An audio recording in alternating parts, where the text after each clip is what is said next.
ਅੱਜ ਜਿਹੜਾ ਦਿਨ ਆ ਉਹ ਮਸੀਹੀ ਇਤਿਹਾਸ ਦੇ ਵਿੱਚ ਬੜਾ ਹੀ ਖਾਸ ਦਿਨ ਆ, ਬਹੁਤ ਹੀ ਖਾਸ ਦਿਨ ਆ ਮਸੀਹੀ ਇਤਿਹਾਸ ਦੇ ਵਿੱਚ। ਵਨਸ ਅਗੇਨ ਮੈਂ ਕਹਿੰਦੀ ਕਿ ਮਸੀਹੀ ਇਤਿਹਾਸ ਦੇ ਵਿੱਚ ਜਿਹੜਾ ਆ ਇਹ ਬਹੁਤ ਖਾਸ ਦਿਨ ਆ, ਕਿਉਂਕਿ ਅੱਜ ਉਹ ਦਿਨ ਆ ਜਿਸ ਦਿਨ ਅੱਜ ਤੋਂ ਹਜ਼ਾਰਾਂ ਸਾਲ ਪਹਿਲਾਂ ਪ੍ਰਭੂ ਯਿਸੂ ਮਸੀਹ ਜੀ ਨੇ ਆਪਣੇ ਚੇਲਿਆਂ ਦੇ ਨਾਲ ਆਖਰੀ ਭੋਜਨ ਛਕਿਆ ਸੀਗਾ।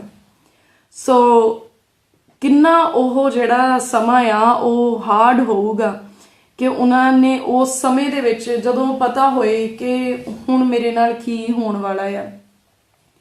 ਇੱਕ ਇਨਸਾਨ ਨੂੰ ਪਤਾ ਹੁੰਦਾ ਕਿ ਹਾਂਜੀ ਮੈਂ ਮਰਨ ਵਾਲਾ ਆ, ਔਰ ਉਹਨੂੰ ਹੁੰਦਾ ਕਿ ਮੈਂ ਬਿਮਾਰ ਆ, ਪਤਾ ਨਹੀਂ ਮੇਰੇ ਚੱਲਦੇ ਚੱਲਦੇ ਸਾਹ ਜਿਹੜੇ ਆ ਉਹ ਰੁਕ ਜਾਣੇ ਆ, ਤੇ ਉਹਦੇ ਲਈ ਉਹ ਹੀ ਬੜਾ ਪੇਨਫੁਲ ਪੀਰੀਅਡ ਹੁੰਦਾ ਯਾਰ। ਜਸਟ ਥਿੰਕ ਅਬਾਊਟ ਕਿ ਜਦੋਂ ਪ੍ਰਭੂ ਯਿਸੂ ਮਸੀਹ ਜੀ ਨੂੰ ਪਤਾ ਸੀਗਾ ਕਿ ਜਦੋਂ ਉਹਨਾਂ ਨੂੰ ਫੜਿਆ ਜਾਣਾ ਆ, ਕਿੰਨਾ ਲੋਕਾਂ ਨੇ ਉਹਨਾਂ ਤੇ ਤਾਨੇ ਮਾਰਨੇ ਆ, ਉਹਨਾਂ ਦੀਆਂ ਪਿੰਡੇ ਦੇ ਉੱਤੇ ਛੰਟੇ ਵੱਜਣੇ ਆ, ਲੋਕਾਂ ਨੇ ਉਹਨਾਂ ਦੇ ਉੱਤੇ ਥੁੱਕਣਾ ਆ, ਚੇਲਿਆਂ ਨੇ ਵੀ ਇਨਕਾਰ ਕਰ ਦੇਣਾ ਆ।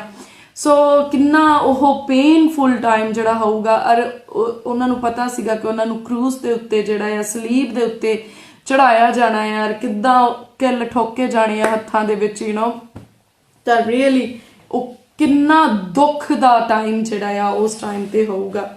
ਸੋ ਅੱਜ ਉਹ ਦਿਨ ਆ ਜਿਸ ਦਿਨ ਪ੍ਰਭੂ ਯਿਸੂ ਮਸੀਹ ਨੇ ਆਪਣੇ ਚੇਲਿਆਂ ਦੇ ਪੈਰ ਧੋਤੇ, ਜਿਸ ਦਿਨ ਆਪਣੇ ਚੇਲਿਆਂ ਦੇ ਨਾਲ ਆਖਰੀ ਭੋਜਨ ਛਕਿਆ। ਆਲਮੋਸਟ ਐਵਰੀ ਈਅਰ ਆਪਾਂ ਜਿਹੜਾ ਆ ਜਦੋਂ ਜਸ਼ਨ-ਏ-ਨਿਜ਼ਾਤ ਦੀਆਂ ਮੀਟਿੰਗਸ ਹੁੰਦੀਆਂ ਤੇ ਉਸ ਮੀਟਿੰਗ ਦੇ ਵਿੱਚ ਅੱਜ ਮੇਰੇ ਖਿਆਲ ਸੈਕੰਡ ਮੀਟਿੰਗ ਹੋਣੀ ਸੀਗੀ, ਯੈਸ ਅੱਜ ਫਰਸਟ ਮੀਟਿੰਗ ਹੋਣੀ ਸੀਗੀ, ਫਿਰ ਕੱਲ ਨੂੰ ਸੈਕੰਡ ਹੋਣੀ ਸੀ, ਸੰਡੇ ਨੂੰ ਫਿਰ ਜਿਹੜੀ ਆ ਉਹ ਥਰਡ ਹੋਣੀ ਸੀਗੀ, ਜਿਹੜਾ 3 ਦਿਨ ਦਾ ਕਰਦੇ ਆ। ਪਰ ਵਚਨ ਦੇ ਵਿੱਚ ਲਿਖਿਆ ਹੈ ਕਿ ਮਨੁੱਖ ਜਿਹੜਾ ਹੈ ਉਹ ਯੋਜਨਾਵਾਂ ਬਣਾਉਂਦਾ ਹੈ, ਪਰ ਹੁੰਦਾ ਉਹ ਆ ਜੋ ਪਰਮੇਸ਼ਵਰ ਦੇ ਮਨ ਨੂੰ ਪਾਉਂਦਾ ਹੈ, ਜੋ ਪਰਮੇਸ਼ਵਰ ਕਰਨਾ ਚਾਹੁੰਦੇ ਆ ਉਹ ਹੁੰਦਾ ਆ।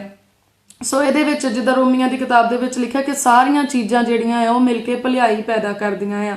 ਔਰ ਸਾਡਾ ਪੂਰਾ ਵਿਸ਼ਵਾਸ ਹੈ ਕਿ ਇਸ ਸਮੇਂ ਦੇ ਦੌਰਾਨ ਪਰਮੇਸ਼ਵਰ ਆਪਣੇ ਲੋਕਾਂ ਦੇ ਲਈ ਬਹੁਤ ਹੀ ਉੱਤਮ ਕਰ ਰਹੇ ਆ, ਜੋ ਵੀ ਕਰ ਰਹੇ ਬਹੁਤ ਉੱਤਮ ਕਰ ਰਹੇ ਆ, ਬਹੁਤ ਭਲਾਈ ਕਰ ਰਹੇ ਆ ਪਰਮੇਸ਼ਵਰ। ਹੋ ਸਕਦਾ ਕਿ ਜੇ ਕੋਈ ਓਪਰਾ ਸੁਣਦਾ ਹੋਵੇ ਤੇ ਉਹਨੂੰ ਇਹ ਸ਼ਬਦ ਕੌੜੇ ਲੱਗਣ ਕਿ ਇਹੋ ਜਿਹੇ ਔਖੇ ਸਮੇਂ ਦੇ ਵਿੱਚ ਇੱਕ ਇਹੋ ਜਿਹੀ ਭਲਾਈ ਆ ਜਿਹੜੀ ਪਰਮੇਸ਼ਵਰ ਕਰ ਰਹੇ ਆ ਕਿ ਲੋਕੀ ਦੁੱਖ ਦੀ ਘੜੀ ਦੇ ਵਿੱਚ ਆ, ਬਟ ਜਿਹੜੇ ਪਰਮੇਸ਼ਵਰ ਦੇ ਵਚਨ ਦੇ ਵਿੱਚ ਚੱਲਣ ਵਾਲੇ ਲੋਕ ਆ ਉਹ ਇਸ ਚੀਜ਼ ਨੂੰ ਅੰਡਰਸਟੈਂਡ ਕਰ ਸਕਦੇ ਆ ਕਿ ਜੇ ਵਚਨ ਦੇ ਵਿੱਚ ਲਿਖਿਆ ਕਿ ਸਾਰੀਆਂ ਚੀਜ਼ਾਂ ਮਿਲ ਕੇ ਜਿਹੜੀਆਂ ਆ ਭਲਾਈ ਪੈਦਾ ਕਰਦੀਆਂ ਆ, ਤਾਂ ਡੈਫੀਨੇਟਲੀ ਇਹਦੇ ਵਿੱਚ ਵੀ ਸਾਡੇ ਲਈ ਬਹੁਤ ਭਲਾਈ ਆ। ਹੋ ਸਕਦਾ ਸਾਡੀਆਂ ਫੈਮਲੀਜ਼ ਦੇ ਵਿੱਚ ਜਿਹੜਾ ਆ ਉਹ ਇੱਕ ਦੂਜੇ ਨੂੰ ਸਮਾਂ ਨਾ ਦੇਣ ਦਾ ਕਰਕੇ ਉਹ ਫੈਮਲੀਜ਼ ਬ੍ਰੇਕਅਪ ਹੋਣ ਦੇ ਕੰਢੇ ਦੇ ਉੱਤੇ ਹੋਣ, ਕੁਛ ਮਿਸਅੰਡਰਸਟੈਂਡਿੰਗਸ ਹੋਣ।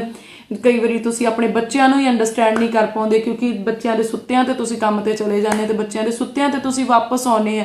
ਤਾਂ ਪਰਮੇਸ਼ਵਰ ਨੇ ਉਹ ਸਾਰੀਆਂ ਚੀਜ਼ਾਂ ਨੂੰ ਜਿਹੜਾ ਆ ਉਹ ਸਾਡੇ ਲਈ ਜਿਹੜਾ ਆ ਉਹ ਰਿਪੇਅਰ ਕਰ ਦਿੱਤਾ ਆ, ਜਿਹੜੀਆਂ ਚੀਜ਼ਾਂ ਖਰਾਬ ਹੋ ਰਹੀਆਂ ਸੀ ਸਾਡੀ ਜ਼ਿੰਦਗੀ ਦੇ ਵਿੱਚ।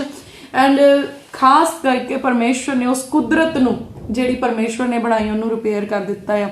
ਤੇ ਅੱਜ ਆਪਾਂ ਦੇਖਣਾ ਆ ਜਿਹੜਾ ਬਾਣੀ ਦੇ ਵਿੱਚੋਂ ਉਹ ਹੈਗਾ ਲਾਸਟ ਸੱਪਰ ਦੇ ਬਾਰੇ ਵਿੱਚ, ਜਿਹੜਾ ਪ੍ਰਭੂ ਯਿਸੂ ਮਸੀਹ ਜੀ ਨੇ ਆਪਣੇ ਚੇਲਿਆਂ ਦੇ ਨਾਲ ਕੀਤਾ। ਤੇ ਅੱਜ ਦੀ ਮੀਟਿੰਗ ਦੇ ਵਿੱਚ ਜਿਹੜੇ the open door church Jesus healing ministry ਦੇ ਮੈਂਬਰਸ ਆ ਦੇ ਨੋ ਕਿ ਆਪਾਂ ਇਸ ਦਿਨ ਜਿਹੜਾ ਆ ਸਾਰੇ ਮਿਲ ਕੇ ਪ੍ਰਭੂ ਭੋਜ ਕਰਦੇ ਹੁੰਨੇ ਆ। ਔਰ ਸੱਚਮੁੱਚ ਉਸ ਚੀਜ਼ ਨੂੰ ਰੀਅਲੀ ਦੁੱਖ ਲੱਗਦਾ ਆ ਦਿਲ ਦੇ ਅੰਦਰ ਕਿ ਅੱਜ ਉਹ ਸਮੇਂ ਦੇ ਵਿੱਚ ਅਸੀਂ ਸਾਰੇ ਜਿਹੜੇ ਆ ਵੱਖਰੇ ਆ, ਪਰ ਫਿਰ ਵੀ ਆਪਾਂ ਪਰਮੇਸ਼ਵਰ ਦਾ ਧੰਨਵਾਦ ਕਰਦੇ ਆ ਕਿ ਪ੍ਰਭੂ ਜੀ ਨੇ ਸਾਨੂੰ ਇੱਕ ਜ਼ਰੀਆ ਦਿੱਤਾ ਹੈ, ਮਾਧਿਅਮ ਬਖਸ਼ਿਆ ਹੈ ਕਿ ਜਿਹਦੇ ਰਾਹੀਂ ਫਿਰ ਵੀ ਆਪਾਂ ਸਤਸੰਗ ਦੇ ਵਿੱਚ ਇਕੱਠੇ ਆ, ਰੂਹ ਪਾਕ ਦੇ ਵਸੀਲੇ ਦੇ ਨਾਲ ਪਰਮੇਸ਼ਵਰ ਦੀ ਹਜ਼ੂਰੀ ਦੇ ਵਿੱਚ ਆ।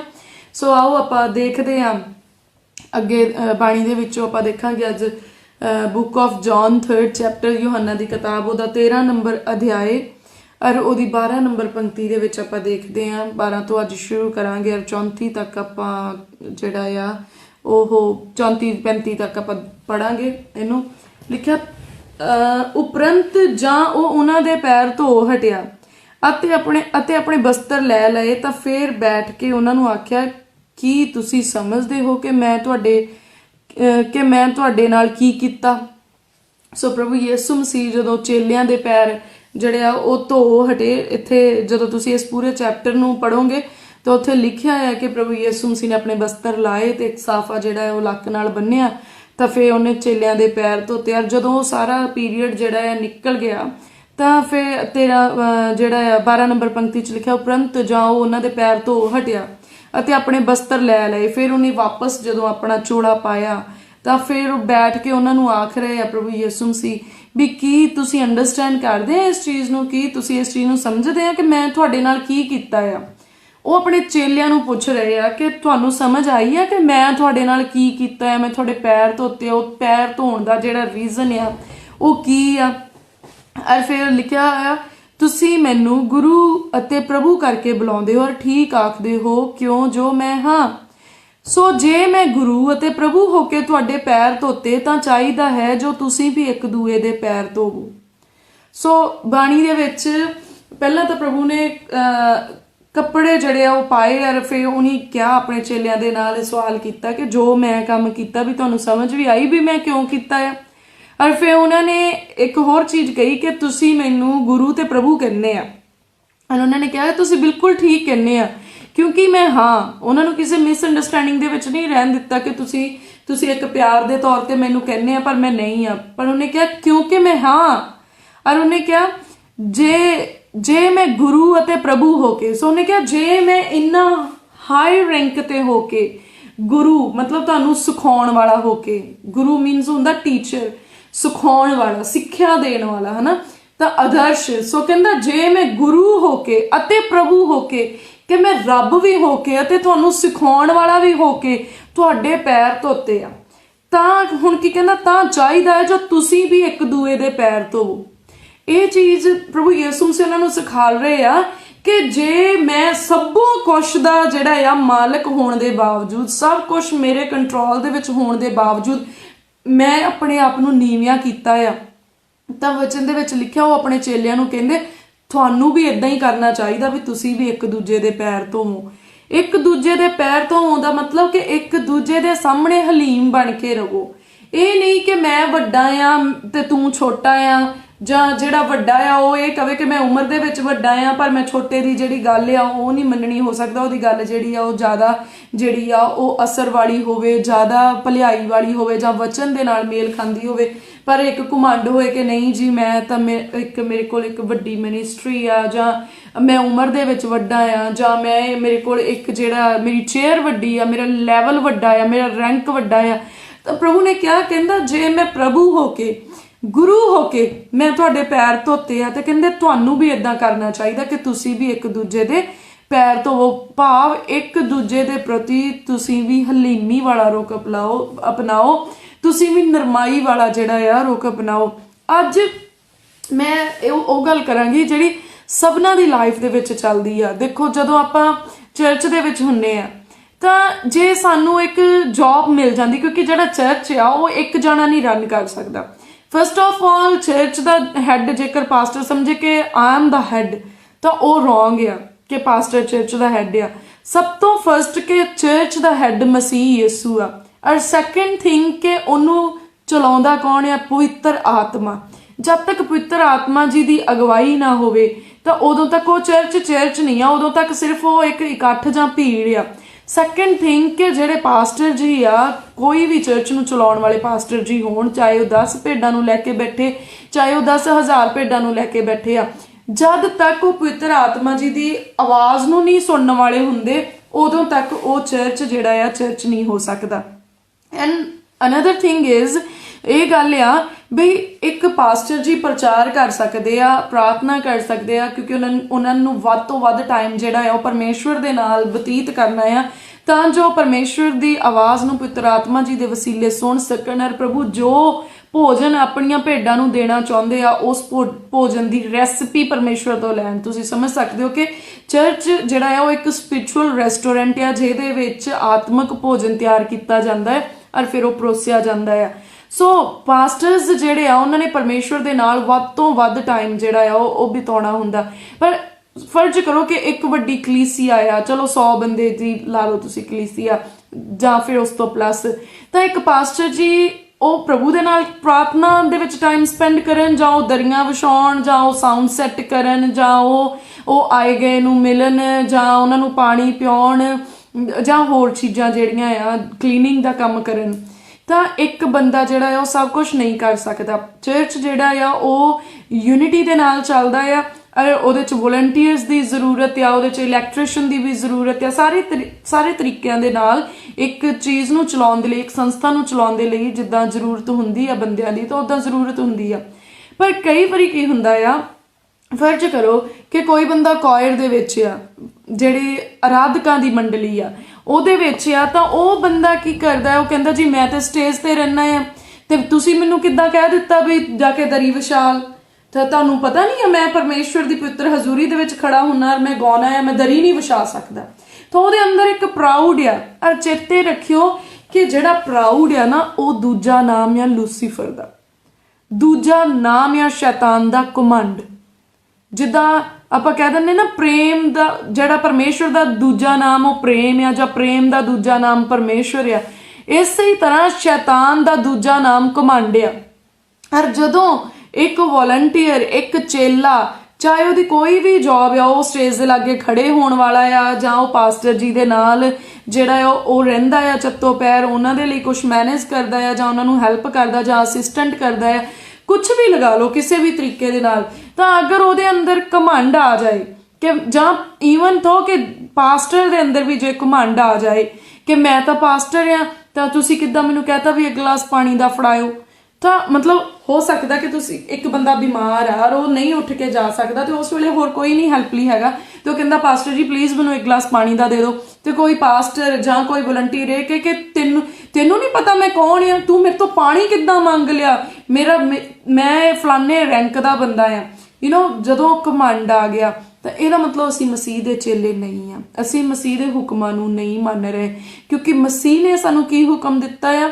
ਉਹਨੇ ਕਿਹਾ ਜੇ ਮੈਂ ਕਹਿੰਦਾ ਗੁਰੂ ਹੋ ਕੇ ਤੇ ਪ੍ਰਭੂ ਹੋ ਕੇ ਤੁਹਾਡੇ ਪੈਰ ਧੋ ਸਕਦਾ ਆ, ਤੇ ਕਹਿੰਦਾ ਤੁਸੀਂ ਵੀ ਆਪੋ ਵਿੱਚ ਇਦਾਂ ਹੀ ਕਰਿਓ, ਤੁਸੀਂ ਵੀ ਇੱਕ ਦੂਏ ਦੇ ਪੈਰ ਧੋਵੋ, ਭਾਵ ਤੁਸੀਂ ਵੀ ਇੱਕ ਦੂਜੇ ਪ੍ਰਤੀ ਨਰਮਾਈ ਵਾਲਾ ਤੇ ਹਲੀਮੀ ਵਾਲਾ ਜਿਹੜਾ ਆ ਰੁਖ ਅਪਣਾਓ।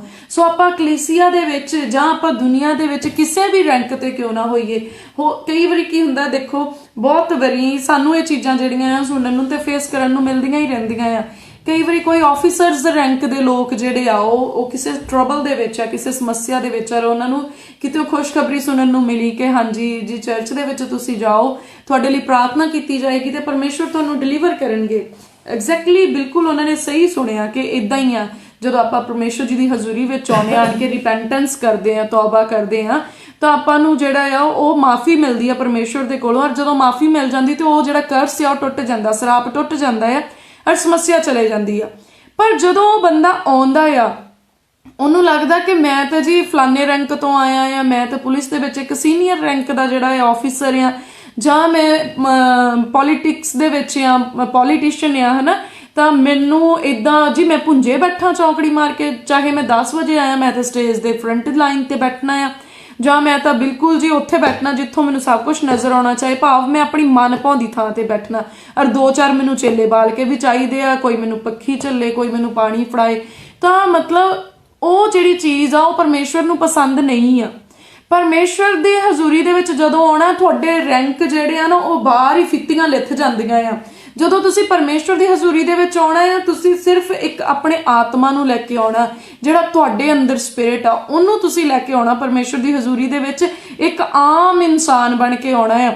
ਪਰਮੇਸ਼ਵਰ ਦੇ ਸਾਹਮਣੇ ਆਕੜ ਕੇ ਤੁਸੀਂ ਕੁਝ ਨਹੀਂ ਲੈ ਸਕਦੇ ਪਰਮੇਸ਼ਵਰ ਦੇ ਕੋਲੋਂ, ਚਾਹੇ ਤੁਸੀਂ ਆਪਣੇ ਘਰ ਦੇ ਵਿੱਚ ਆ, ਚਾਹੇ ਸੰਸਾਰ ਵਿੱਚ ਆ, ਜਾਂ ਤੁਸੀਂ ਚਰਚ ਵਿੱਚ ਆ, ਕਿਸੇ ਵੀ ਫੀਲਡ ਵਿੱਚ ਆ, ਪਰਮੇਸ਼ਵਰ ਸਾਹਮਣੇ ਤੁਸੀਂ ਨਹੀਂ ਆਕੜ ਸਕਦੇ। ਅਗਰ ਤੁਸੀਂ ਕਿਸੇ ਰੁਤਬੇ ਤੇ ਹੋ ਨਾ, ਤੇ ਉਹ ਪਰਮੇਸ਼ਵਰ ਦੀ ਕਿਰਪਾ ਦੇ ਨਾਲ ਹੋ। ਤੁਹਾਨੂੰ ਉਸ ਰੁਤਬੇ ਤੇ ਪਹੁੰਚਾਉਣ ਵਾਲਾ ਕੋਈ ਇਨਸਾਨ ਨਹੀਂ ਆ। ਇਹ ਨਾ ਸੋਚੋ ਕਿ ਤੁਸੀਂ ਇੰਨੀ ਰਿਸ਼ਵਤ ਦੇ ਕੇ ਤੁਸੀਂ ਉਸ ਰੈਂਕ ਤੇ ਪਹੁੰਚੇ ਹੋ। ਤੁਸੀਂ ਇੱਕ ਭਰਮ ਦੇ ਵਿੱਚ ਹੋ, ਤੁਹਾਡੇ ਲਈ ਸੋਰਸ ਬਣਿਆ, ਤੁਹਾਨੂੰ ਪਰਮੇਸ਼ਵਰ ਨੇ ਠਹਿਰਾਇਆ ਆ, ਤੁਸੀਂ ਉਸ ਰੈਂਕ ਤੇ ਹੋ। ਔਰ ਸ਼ੁਕਰਗੁਜ਼ਾਰੀ ਕਰੋ ਪਰਮੇਸ਼ਵਰ ਦੀ ਕਿ ਤੁਸੀਂ ਉਸ ਅਹੁਦੇ ਤੇ ਹੋ। ਔਰ ਉਸ ਅਹੁਦੇ ਤੇ ਬੈਠ ਕੇ ਪਰਮੇਸ਼ਵਰ ਨੂੰ ਪੁੱਛੋ ਕਿ ਪ੍ਰਭੂ ਜੀ ਤੁਸੀਂ ਮੈਨੂੰ ਇਸ ਅਹੁਦੇ ਤੇ ਪਹੁੰਚਾਇਆ, ਇਸ ਅਹੁਦੇ ਤੇ ਬੈਠ ਕੇ ਮੇਰਾ ਇਹੋ ਜਿਹਾ ਕਿਹੜਾ ਕੰਮ ਆ ਜਿਹੜਾ ਪ੍ਰਭੂ ਤੁਸੀਂ ਮੇਰੀ ਜ਼ਿੰਦਗੀ 'ਚ ਦੇਖਣਾ ਚਾਹੁੰਦੇ ਹੋ। ਕਿਉਂਕਿ ਹਰ ਕੰਮ ਦੇ ਪਿੱਛੇ ਪਰਮੇਸ਼ਵਰ ਜੀ ਦਾ ਇੱਕ ਮਕਸਦ ਛੁਪਿਆ ਹੋਇਆ ਆ। ਹਰ ਇੱਕ ਕੰਮ ਦੇ ਪਿੱਛੇ ਪਰਮੇਸ਼ਵਰ ਦੀ ਇੱਕ ਪਲੈਨਿੰਗ ਹੈ। ਔਰ ਸਾਨੂੰ ਉਹ ਪੁੱਛਣੀ ਪੈਂਦੀ ਹੈ ਕਿ ਪ੍ਰਭੂ ਜੀ ਉਹ ਤੁਹਾਡੀ ਕੀ ਪਲੈਨਿੰਗ ਹੈ ਜਿਹੜੀ ਤੁਸੀਂ ਮੇਰੀ ਜ਼ਿੰਦਗੀ ਦੇ ਵਿੱਚ ਦੇਖਣਾ ਚਾਹੁੰਦੇ ਹੋ। ਸੋ ਜਦੋਂ ਵੀ ਤੁਸੀਂ ਕਲੀਸਿਆ ਦੇ ਵਿੱਚ ਜਾਂਦੇ ਹੋ ਜਾਂ ਆਪਣੀ ਨਾਰਮਲ ਲਾਈਫ ਦੇ ਵਿੱਚ ਰਹਿੰਦੇ ਹੋ ਤਾਂ ਪ੍ਰਾਊਡ ਨੂੰ ਦੂਰ ਕਰੋ, ਕਿਉਂਕਿ ਬੇਸ਼ੱਕ ਅੱਜ ਆਪਾਂ ਲਾਸਟ ਸੱਪਰ ਦੇ ਬਾਰੇ ਵਿੱਚ ਗੱਲ ਕਰ ਰਹੇ ਹਾਂ। ਪਰਮੇਸ਼ਵਰ ਦਾ ਜਿਹੜਾ ਉਹ ਅੱਜ ਦਾ ਜਿਹੜਾ ਦਿਨ ਆ ਵੀਰਵਾਰ ਦਾ, ਜਿਹੜਾ ਗੁੱਡ ਫਰਾਈਡੇ ਤੋਂ ਪਹਿਲਾਂ ਜਿਹੜਾ ਸੀ ਪ੍ਰਭੂ ਜੀ ਦੇ ਸਲੀਬ ਚੜਾਉਣ ਤੋਂ ਪਹਿਲਾਂ ਦਾ ਦਿਨ ਲਾ ਲਓ ਕਿ ਉਸ ਦਿਨ ਜੋ ਪ੍ਰਭੂ ਜੀ ਨੇ ਗੱਲਾਂ ਬਾਤਾਂ ਕੀਤੀਆਂ ਆਪਣੇ ਚੇਲਿਆਂ ਦੇ ਨਾਲ, ਆਪਾਂ ਉਹਦੇ ਉੱਤੇ ਜਿਹੜਾ ਆ ਉਹ ਵਿਚਾਰ ਵਟਾਂਦਰਾ ਕਰ ਰਹੇ ਹਾਂ। ਤਾਂ ਉਹਦੇ ਤੋਂ ਸਾਨੂੰ ਸਭ ਤੋਂ ਫਸਟ ਤਾਂ ਇਹੀ ਗੱਲ ਉੱਗੜ ਕੇ ਸਾਹਮਣੇ ਆਈ ਆ ਕਿ ਇੱਕ ਦੂਜੇ ਦੇ ਨਾਲ ਨੀਵੇਂ ਬਣ ਕੇ ਰਹੋ। ਸੋ ਹੱਥ ਜੋੜ ਕੇ ਬੇਨਤੀ ਕਰਦੇ ਆ ਸਾਰੇ ਹੀ ਭੈਣ ਭਰਾਵਾਂ ਨੂੰ ਕਿ ਜੇ ਆਪਾਂ ਸੋਚਦੇ ਆਪਾਂ ਮਸੀਹ ਦੇ ਚੇਲੇ ਆ ਤੇ ਆਪਾਂ ਹੰਬਲਨੈਸ ਜਿਹੜੀ ਆ ਉਹਦੇ ਵਿੱਚ ਆਉਣਾ ਆ। ਆਪਾਂ ਇੱਕ ਜਿਹੜਾ ਨਰਮਾਈ ਵਾਲਾ ਸੁਭਾਅ ਆ, ਜਿਹੜਾ ਹਲੀਮੀ ਵਾਲਾ ਸੁਭਾਅ ਆ, ਆਪਾਂ ਉਹਦੇ ਵਿੱਚ ਆਉਣਾ ਔਰ ਹਰ ਮੁਮਕਿਨ ਕੋਸ਼ਿਸ਼ ਕਰਨੀ ਆ ਕਿ ਆਪਾਂ ਕਿੱਦਾਂ ਹਲੀਮ ਹੋ ਸਕਦੇ ਆ। ਜਦੋਂ ਆਪਾਂ ਚਰਚ ਦੇ ਵਿੱਚ ਜਾਂਦੇ ਆ ਜਾਂ ਆਪਣੀ ਰੂਟੀਨ ਲਾਈਫ ਦੇ ਵਿੱਚ ਆ ਤਾਂ ਆਪਾਂ ਕੋਈ ਵੀ ਚਾਂਸ ਆਪਾਂ ਨੂੰ ਮਿਲਦਾ ਨਾ ਸਰਵ ਕਰਨ ਨੂੰ, ਸੇਵਾ ਕਰਨ ਨੂੰ, ਵਰਤਨ ਨੂੰ, ਜਦੋਂ ਵੀ ਆਪਾਂ ਨੂੰ ਕੋਈ ਚਾਂਸ ਮਿਲਦਾ ਤੇ ਉਹਦੇ ਵਿੱਚ ਹਰ ਕੋਸ਼ਿਸ਼ ਕਰੋ ਕਿ ਮੈਂ ਇਸ ਚੀਜ਼ ਦੇ ਵਿੱਚ ਹਲੀਮ ਬਣ ਕੇ ਕਿੱਦਾਂ ਉੱਭਰ ਸਕਦਾ ਹੈ। ਕਿਉਂਕਿ ਵਚਨ ਦੇ ਵਿੱਚ ਇੱਕ ਚੀਜ਼ ਹੋਰ ਵੀ ਲਿਖੀ ਹੋਈ, ਕਹਿੰਦਾ ਜੇ ਕੋਈ ਉੱਚਾ ਹੋਣਾ ਚਾਹੁੰਦਾ ਹੈ ਤੇ ਉਹ ਨੀਵਾਂ ਹੋਵੇ, ਜੇ ਕੋਈ ਮੋਹਰੇ ਆਉਣਾ ਚਾਹੁੰਦਾ ਤੇ ਉਹ ਪਿੱਛੇ ਰਹੇ। ਸੋ ਇਹ ਚੀਜ਼ਾਂ ਦੇ ਵਿੱਚ ਇਹਦਾ ਕੀ ਮੀਨ ਆ ਕਿ ਜੇ ਕੋਈ ਉੱਚਾ ਹੋਣਾ ਚਾਹੁੰਦਾ ਤੇ ਉਹ ਨੀਵਾਂ ਰਹੇ। ਉਹਦਾ ਮਤਲਬ ਇਹ ਨਹੀਂ ਹੈਗਾ ਕਿ ਜੇ ਤੁਸੀਂ ਪੌੜੀ ਤੇ ਚੜ੍ਹਨਾ ਹੈ ਤਾਂ ਹੇਠਾਂ ਹੀ ਖਲੋਤੇ ਰਹੋ, ਏਦਾਂ ਨਹੀਂ। ਭਾਵ ਜੇ ਤੁਸੀਂ ਚਾਹੁੰਦੇ ਆ ਕਿ ਤੁਹਾਡਾ ਬੋਲਬਾਲਾ ਹੋਏ, ਤੁਹਾਡੀ ਲਾਈਫ ਦੇ ਵਿੱਚ ਅੱਛਾ ਹੋਏ, ਤਾਂ ਤੁਹਾਨੂੰ ਹੰਬਲ ਹੋਣਾ ਪੈਣਾ ਆ, ਤੁਹਾਨੂੰ ਨਰਮ ਹੋਣਾ ਪੈਣਾ, ਤਾਂ ਤੁਹਾਨੂੰ ਤੁਹਾਡੇ ਲਾਗੇ ਲੋਕ ਆਉਣਗੇ, ਤਾਂ ਤੁਹਾਨੂੰ ਲੋਕ ਸੁਣਨਗੇ। ਅਦਰਵਾਈਜ਼ ਜੇ ਤੁਸੀਂ ਆਪਣੀ ਇਮੇਜ ਇਹ ਬਣਾ ਲਓਗੇ ਕਿ ਤੁਸੀਂ ਘਮੰਡੀ ਹੋ, ਤੁਸੀਂ ਰਖਾਲੂ ਹੋ, ਤੁਸੀਂ ਝਗੜਾਲੂ ਹੋ, ਤੇ ਨਾ ਤੁਹਾਡੇ ਕੋਲ ਕਿਸੇ ਨੇ ਆਉਣਾ, ਨਾ ਤੁਹਾਡੀ ਗੱਲ ਕਿਸੇ ਨੇ ਮੰਨਣੀ। ਔਰ ਨਾ ਜੇ ਤੁਸੀਂ ਚੀਕਾਂ ਮਾਰ ਕੇ ਵੀ ਕਹੋਗੇ ਨਾ ਮੈਂ ਪ੍ਰਭੂ ਯਿਸੂ ਮਸੀਹ ਦਾ ਚੇਲਾ, ਤੇ ਲੋਕਾਂ ਨੇ ਕਹਿਣਾ ਤੇਰਾ ਸੁਭਾਅ ਹੀ ਦੱਸਦਾ ਤੂੰ ਕਿਹਦਾ ਚੇਲਾ ਆ। ਸੋ ਜਿੱਦਾਂ ਮੈਂ ਗੱਲ ਕੀਤੀ ਸੀਗੀ ਕਿ ਸ਼ੈਤਾਨ ਦਾ ਦੂਜਾ ਨਾਮ ਜਿਹੜਾ ਆ ਘਮੰਡ ਆ, ਉਹ ਕਿਸ ਤਰੀਕੇ ਦੇ ਨਾਲ ਆ। ਲੂਸੀਫਰ ਜਿਹੜਾ ਆ ਉਹ ਪ੍ਰਭੂ ਯਿਸੂ ਮਸੀਹ ਦੇ ਬਹੁਤ ਨੇੜੇ ਪ੍ਰਭੂ ਯਹੋਵਾ ਪਰਮੇਸ਼ਵਰ ਦੇ ਬਹੁਤ ਨੇੜੇ ਰਹਿਣ ਵਾਲਾ ਫਰਿਸ਼ਤਾ ਸੀਗਾ। ਸੋ ਉਹ ਇੱਕ ਆਰਾਧਕ ਸੀ ਔਰ ਬਾਈਬਲ ਸਾਨੂੰ ਦੱਸਦਾ ਹੈ, ਵਚਨ ਸਾਨੂੰ ਦੱਸਦਾ ਹੈ ਕਿ ਉਹ ਬਹੁਤ ਖੂਬਸੂਰਤ ਸੀਗਾ, ਉਹ ਬਹੁਤ ਹੀ ਸੋਹਣਾ ਸੀਗਾ ਔਰ ਉਹ ਇੱਕ ਆਰਾਧਨਾ ਦੀ ਮੰਡਲੀ ਦਾ ਲੀਡਰ ਸੀਗਾ ਔਰ ਉਹ ਕਾਫੀ ਵਿਜ਼ਡਮ ਵੀ ਸੀਗੀ ਉਹਦੇ ਕੋਲ। ਪਰ ਜਦੋਂ ਹੀ ਉਹਦੇ ਅੰਦਰ ਘਮੰਡ ਆਇਆ, ਜਦੋਂ ਉਹਨੇ ਕਿਹਾ ਕਿ ਕਹਿੰਦਾ ਮੈਨੂੰ ਤੇ ਹੁਣ ਸਾਰੀਆਂ ਪਲੈਨਿੰਗਸ ਪਤਾ ਆ, ਕਹਿੰਦਾ ਮੈਂ ਸਾਰੀਆਂ ਚੀਜ਼ਾਂ ਦੇ ਬਾਰੇ ਵਿੱਚ ਜਾਣਕਾਰੀ ਰੱਖਦਾ, ਤੇ ਹੁਣ ਮੈਂ ਕੀ ਕਰੂੰਗਾ, ਮੈਂ ਆਪਣਾ ਜਿਹੜਾ ਸਿੰਘਾਸਨ ਆ ਉਹ ਪਰਮੇਸ਼ਵਰ ਦੇ ਸਿੰਘਾਸਨ ਨਾਲੋਂ ਉੱਤੇ ਬਣਾਉਂਗਾ। ਉਹਦੇ ਘਮੰਡ ਨੇ ਉਹਨੂੰ ਇੰਨਾ ਅੰਨਾ ਕਰ ਦਿੱਤਾ ਕਿ ਉਹਨੂੰ ਇਹ ਚੇਤਾ ਹੀ ਭੁੱਲ ਗਿਆ ਕਿ ਪਰਮੇਸ਼ਵਰ ਤਾਂ ਦਿਲਾਂ ਗੁਰਦਿਆਂ ਨੂੰ ਜਾਣਨ ਵਾਲਾ ਪਰਮੇਸ਼ਵਰ ਆ, ਪਰਮੇਸ਼ਵਰ ਪੂਰੀ ਕਾਇਨਾਤ ਨੂੰ ਰਚਣ ਵਾਲਾ ਪਰਮੇਸ਼ਵਰ ਆ। ਉਹ ਪਰਮੇਸ਼ਵਰ ਜਿਸ ਤੋਂ ਕੁਝ ਵੀ ਛੁਪਿਆ ਹੋਇਆ ਨਹੀਂ ਆ, ਜੋ ਮੇਰੇ ਮਨ ਦੇ ਅੰਦਰ ਚੱਲ ਰਿਹਾ ਮੈਂ ਉਹਨੂੰ ਕਿੱਦਾਂ ਛੁਪਾ ਲੂੰਗਾ ਪਰਮੇਸ਼ਵਰ ਦੇ ਕੋਲੋਂ। ਉਹਦੇ ਘਮੰਡ ਨੇ ਉਹਦੀਆਂ ਅੱਖਾਂ ਦੇ ਉੱਤੇ ਪਰਦਾ ਪਾ ਦਿੱਤਾ। ਔਰ ਜਦੋਂ ਉਹ ਸਾਰੀਆਂ ਚੀਜ਼ਾਂ ਪਰਮੇਸ਼ਵਰ ਜੀ ਨੂੰ ਤਾਂ ਪਤਾ ਹੀ ਆ, ਔਰ ਜਦੋਂ ਪਰਮੇਸ਼ਵਰ ਨੇ ਉਹਦੇ ਅੰਦਰ ਚੱਲਦੀਆਂ ਹੋਈਆਂ ਸਾਰੀਆਂ ਚੀਜ਼ਾਂ ਨੂੰ ਦੇਖਿਆ ਤੇ ਵਚਨ ਦੇ ਵਿੱਚ ਲਿਖਿਆ ਕਿ ਉਹਨੂੰ ਆਕਾਸ਼ ਤੋਂ ਧਰਤੀ ਦੇ ਉੱਤੇ ਸੁੱਟ ਦਿੱਤਾ ਔਰ ਉਹਦੇ ਨਾਲ ਬਾਕੀ ਦੇ ਸਾਰੇ ਵੀ ਜਿਹੜੇ ਉਹਨੂੰ ਫੇਵਰ ਕਰਦੇ ਸੀ ਉਹ ਸਾਰੇ ਧਰਤੀ ਤੇ ਡਿੱਗੇ। ਸੋ ਉਹੀ ਅੱਜ ਕੱਲ੍ਹ ਜਿਹੜਾ ਆ ਉਹ ਕਿਸੇ ਦੇ ਉੱਤੇ ਬਿਮਾਰੀ, ਕਿਸੇ ਦੇ ਉੱਤੇ ਸ਼ੈਤਾਨ ਜਿਹੜੀਆਂ ਚੀਜ਼ਾਂ ਆ, ਦੁਸ਼ਟ ਆਤਮੇ ਭੇਜਣੇ ਜਾਂ ਹੋਰ ਜਿਹੜੀਆਂ ਟਰਬਲਸ ਪ੍ਰੋਬਲਮਸ ਆ, ਮੋਸਟਲੀ ਉਹੀ ਜਿਹੜੇ ਆ ਉਹ ਮਨੁੱਖਤਾ ਨੂੰ ਯੂਜ਼ ਕਰ ਰਹੇ ਆ, ਜਿੱਦਾਂ ਹੋਰ ਪੁੱਠੇ ਕੰਮਾਂ ਨੂੰ ਕਰਾਉਣ ਵਾਸਤੇ, ਨਸ਼ਿਆਂ ਦੇ ਵਿੱਚ ਫਸਾਈ ਜਾਂਦੇ ਆ। ਸੋ ਜਨਾਹਕਾਰੀਆਂ ਦੇ ਵਿੱਚ, ਹਰਾਮਕਾਰੀਆਂ 'ਚ, ਗੁੰਡੇਬਾਜ਼ੀਆਂ ਦੇ ਵਿੱਚ, ਇਹਨਾਂ ਚੀਜ਼ਾਂ ਦੇ ਵਿੱਚ ਉਹੀ ਸਾਰੀਆਂ ਚੀਜ਼ਾਂ ਜਿਹੜੀਆਂ ਆਕਾਸ਼ ਤੋਂ ਸਵਰਗ ਤੋਂ ਸੁੱਟੀਆਂ ਗਈਆਂ ਆ, ਉਹ ਇਹਨਾਂ ਚੀਜ਼ਾਂ ਦੀ ਅਗਵਾਈ ਕਰਦੀਆਂ ਔਰ ਉਹ ਇੱਕ ਟਰੈਪ ਆ ਜਿਹਦੇ ਵਿੱਚ ਉਹ ਫਸਾਉਂਦੀਆਂ। ਈਵਨ ਦੈਨ ਕਿ ਬਹੁਤ ਸਾਰੀਆਂ ਨੈਗੇਟਿਵ ਐਨਰਜੀਜ਼ ਆ ਜਿਹੜੀਆਂ ਉਹ ਟੈਲੀਵਿਜ਼ਨ ਦੇ ਰਾਹੀਂ ਵੀ ਕੰਮ ਕਰਦੀਆਂ ਆ। ਜਦੋਂ ਕੁਝ ਚੀਜ਼ਾਂ ਅਸੀਂ ਦੇਖਦੇ ਹਾਂ ਜਿਹੜੀਆਂ ਸਾਡੀ ਲਾਈਫ ਦੇ ਵਿੱਚ ਇਹੋ ਜਿਹਾ ਇਫੈਕਟ ਕਰਦੀਆਂ ਆ ਕਿ ਉਹ ਸਾਡੇ ਬੱਚਿਆਂ ਨੂੰ ਜਾਂ ਸਾਨੂੰ ਇੱਕ ਜਾਲ ਆ ਜਿਹਦੇ ਵਿੱਚ ਉਹ ਫਸਾ ਲੈਂਦੀਆਂ ਕਿ ਅਸੀਂ ਉਹਦੇ ਵਿੱਚ ਹੀ ਜਿਹੜਾ ਆ ਉਹ ਚੀਜ਼ਾਂ ਸਾਡੀ ਲਾਈਫ ਦੇ ਵਿੱਚ ਹੋਣ ਲੱਗ ਜਾਂਦੀਆਂ, ਅਸੀਂ ਉਹਨਾਂ ਚੀਜ਼ਾਂ ਵੱਲ ਨੂੰ ਅਟਰੈਕਟ ਹੋ ਜਾਂਦੇ ਹਾਂ, ਆਕਰਸ਼ਿਤ ਹੋ ਜਾਂਦੇ ਹਾਂ, ਤੇ ਫਿਰ ਉਹ ਹੌਲੀ ਹੌਲੀ ਸਾਨੂੰ ਜਿਹੜਾ ਹੈ ਉਹ ਖਤਮ ਕਰਨਾ ਸ਼ੁਰੂ ਕਰ ਦਿੰਦੀਆਂ, ਸਾਨੂੰ ਉਹ ਨਰਕ ਵੱਲ ਨੂੰ ਲੈ ਜਾਂਦੀਆਂ ਆ। ਇਸ ਲਈ ਸਾਨੂੰ ਘਮੰਡ ਤੋਂ ਦੂਰ ਰਹਿਣ ਦੀ ਜ਼ਰੂਰਤ ਹੈ। ਅਗਰ ਕਿਸੇ ਮਨੁੱਖ ਨੂੰ ਘਮੰਡ ਆਏ ਕਿ ਹਾਂਜੀ ਮੈਂ ਹਾਂ ਜਾਂ ਮੇਰਾ ਕੁਝ ਹੈਗਾ ਆ, ਮੈਂ ਜਦੋਂ ਬੱਕਰਾ ਬਣਨ ਲੱਗੇ ਨਾ ਤੇ ਉਦੋਂ ਹੀ ਉਹ ਅੰਡਰਸਟੈਂਡ ਕਰ ਲੇ ਕਿ ਹੁਣ ਮੈਂ ਸਵਰਗ ਤੋਂ ਡਿੱਗਣ ਹੀ ਵਾਲਾ ਆ, ਹੁਣ ਮੈਂ ਪਰਮੇਸ਼ਵਰ ਦੀ ਹਜ਼ੂਰੀ ਚੋਂ ਡਿੱਗਣ ਹੀ ਵਾਲਾ ਆ, ਕਿਉਂਕਿ ਆਪਾਂ ਪਰਮੇਸ਼ਵਰ ਦੇ ਕੋਲੋਂ ਕੁਝ ਵੀ ਨਹੀਂ ਛੁਪਾ ਸਕਦੇ। ਕੋਈ ਵੀ ਮਨੁੱਖ ਜਿਹੜਾ ਆ ਉਹ ਕੁਝ ਨਹੀਂ ਛੁਪਾ ਸਕਦਾ, ਚਾਹੇ ਉਹਦੇ ਮੋਢੇ ਤੇ ਜਿੰਨੇ ਮਰਜ਼ੀ ਸਟਾਰ ਲੱਗੇ ਹੋਣ, ਫੀਤੀਆਂ ਲੱਗੀਆਂ ਹੋਣ, ਚਾਹੇ ਉਹਦੇ ਕੋਲ ਜਿੰਨਾ ਮਰਜ਼ੀ ਵੱਡਾ ਰੈਂਕ ਹੋਏ, ਚਾਹੇ ਉਹ ਕਿੰਨਾ ਮਰਜ਼ੀ ਵੱਡਾ ਲੀਡਰ ਹੋਏ, ਚਾਹੇ ਉਹ ਕਿੰਨਾ ਮਰਜ਼ੀ ਬੁੱਧਵਾਨ ਕਿਉਂ ਨਾ ਹੋਏ, ਕੋਈ ਵਿਗਿਆਨੀ ਕਿਉਂ ਨਾ ਹੋਏ। ਤੁਸੀਂ ਇੱਕ ਇਹੋ ਜਿਹਾ ਕੈਮੀਕਲ ਵੀ ਜੇ ਬਣਾ ਲਓ ਨਾ ਕਿ ਇਨਵਿਜ਼ੀਬਲ ਹੋ ਜਾਓ, ਭਾਵ ਜਿਹੜਾ ਆ ਤੁਸੀਂ ਪਾਰਦਰਸ਼ੀ ਹੋ ਜਾਓ, ਜਿਸ 'ਚ ਸਭ ਕੁਝ ਆਰ ਪਾਰ ਨਜ਼ਰ ਆਏ, ਫਿਰ ਵੀ ਪਰਮੇਸ਼ਵਰ ਦੀ ਨਜ਼ਰ ਤੋਂ ਤੁਸੀਂ ਆਪਣੇ ਆਪ ਨੂੰ ਜਿਹੜਾ ਆ ਉਹ ਲੁਕੋ ਨਹੀਂ ਸਕਦੇ। ਪਰਮੇਸ਼ਵਰ ਦੀ ਨਜ਼ਰ ਦੇ ਸਾਹਮਣੇ ਜਿੱਥੇ ਵੀ ਤੁਸੀਂ ਖੜੇ ਆ, ਜੋ ਤੁਹਾਡੇ ਅੰਦਰ ਚੱਲ ਰਿਹਾ ਉਹ ਪ੍ਰਭੂ ਨੂੰ ਸਭ ਕੁਝ ਨਜ਼ਰ ਆਉਂਦਾ ਆ। ਇਸ ਲਈ ਇਹ ਸਮਾਂ ਆ ਕਿ ਅਸੀਂ ਤੌਬਾ ਕਰੀਏ, ਅਸੀਂ ਹਲੀਮੀ ਦੇ ਵਿੱਚ ਆਈਏ ਔਰ ਪਰਮੇਸ਼ਵਰ ਦੇ ਹੁਕਮ ਦੇ ਅਨੁਸਾਰ ਹੋਈਏ। ਜੇ ਅਸੀਂ ਘਰ ਦੇ ਵਿੱਚ ਵੀ ਸਾਡੀ ਰਿਲੇਸ਼ਨਸ਼ਿਪ ਕਿਸੇ ਦੇ ਨਾਲ ਵਿਗੜੀ ਆ, ਅਸੀਂ ਉਸ ਰਿਲੇਸ਼ਨਸ਼ਿਪ ਨੂੰ ਜਿਹੜਾ ਹੈ ਸੁਧਾਰੀਏ, ਕਿਉਂਕਿ ਅਸੀਂ ਨਹੀਂ ਜਾਣਦੇ ਕਿ ਅੱਜ ਰਾਤ ਨੂੰ ਜਦੋਂ ਅਸੀਂ ਸੌਵਾਂਗੇ ਅਸੀਂ ਸਵੇਰ ਨੂੰ ਉੱਠਾਂਗੇ ਜਾਂ ਨਹੀਂ ਉੱਠਾਂਗੇ। ਓਨਲੀ ਗੋਡ ਨੂੰ, ਸਿਰਫ ਪਰਮੇਸ਼ਵਰ ਜੀ ਜਾਣਦੇ ਆ। ਇਸ ਲਈ ਕਦੋਂ ਮਾੜਾ ਸਮਾਂ ਆਣ ਪਵੇ, ਕਦੋਂ ਮੌਤ ਆਣ ਘੇਰੇ, ਕਦੋਂ ਸਾਡੇ ਸਾਹ ਮੁੱਕ ਜਾਣ, ਕਿਸੇ ਨੂੰ ਨਹੀਂ ਪਤਾ, ਕਿਸੇ ਇੱਕ ਨੂੰ ਵੀ ਨਹੀਂ ਪਤਾ। ਇਸ ਲਈ ਸਾਡੇ ਲਈ ਜ਼ਰੂਰੀ ਆ ਕਿ ਅਸੀਂ ਪਰਮੇਸ਼ਵਰ ਦੇ ਵਚਨ 'ਚ ਬਣੇ ਰਹੀਏ, ਅਸੀਂ ਪਰਮੇਸ਼ਵਰ ਜੀ ਦੇ ਹੁਕਮ ਦੇ ਵਿੱਚ ਬਣੇ ਰਹੀਏ, ਤਾਂ ਜੋ ਜਦੋਂ ਵੀ ਜਾਈਏ, ਚਾਹੇ ਅੱਜ ਰਾਤ ਨੂੰ ਜਾਈਏ ਜਾਂ 10 ਸਾਲ ਬਾਅਦ ਜਾਈਏ ਜਾਂ 50 ਸਾਲ ਬਾਅਦ ਜਾਈਏ, ਤਾਂ ਜਦੋਂ ਜਾਈਏ ਤਾਂ ਸਾਡਾ ਨਾਮ ਜਿਹੜਾ ਆ ਉਹ ਜੀਵਨ ਦੀ ਪੋਥੀ ਦੇ ਵਿੱਚ ਹੋਏ। ਇਸ ਲਈ ਮਸੀਹੀ ਜੀਵਨ ਜੀਣਾ ਇੰਨੀ ਸੌਖੀ ਗੱਲ ਨਹੀਂ ਆ, ਕਿਉਂਕਿ ਇਸ ਜੀਵਨ ਦੇ ਵਿੱਚ ਇਦਾਂ ਨਹੀਂ ਕਿ ਤੁਸੀਂ ਇੱਕ ਵਾਰੀ ਤੌਬਾ ਕਰ ਲਈ ਤੇ ਚਲੋ ਜੀ ਪੌਂ 12 ਹੋ ਗਈਆਂ। ਇਸ ਜੀਵਨ ਦੇ ਵਿੱਚ ਅਗਰ ਤੁਸੀਂ ਇੱਕ ਵਾਰੀ ਤੌਬਾ ਕਰ ਲਈ ਤਾਂ ਉਸ ਤੌਬਾ ਨੂੰ ਬਰਕਰਾਰ ਰੱਖਣਾ ਪੈਣਾ ਆ।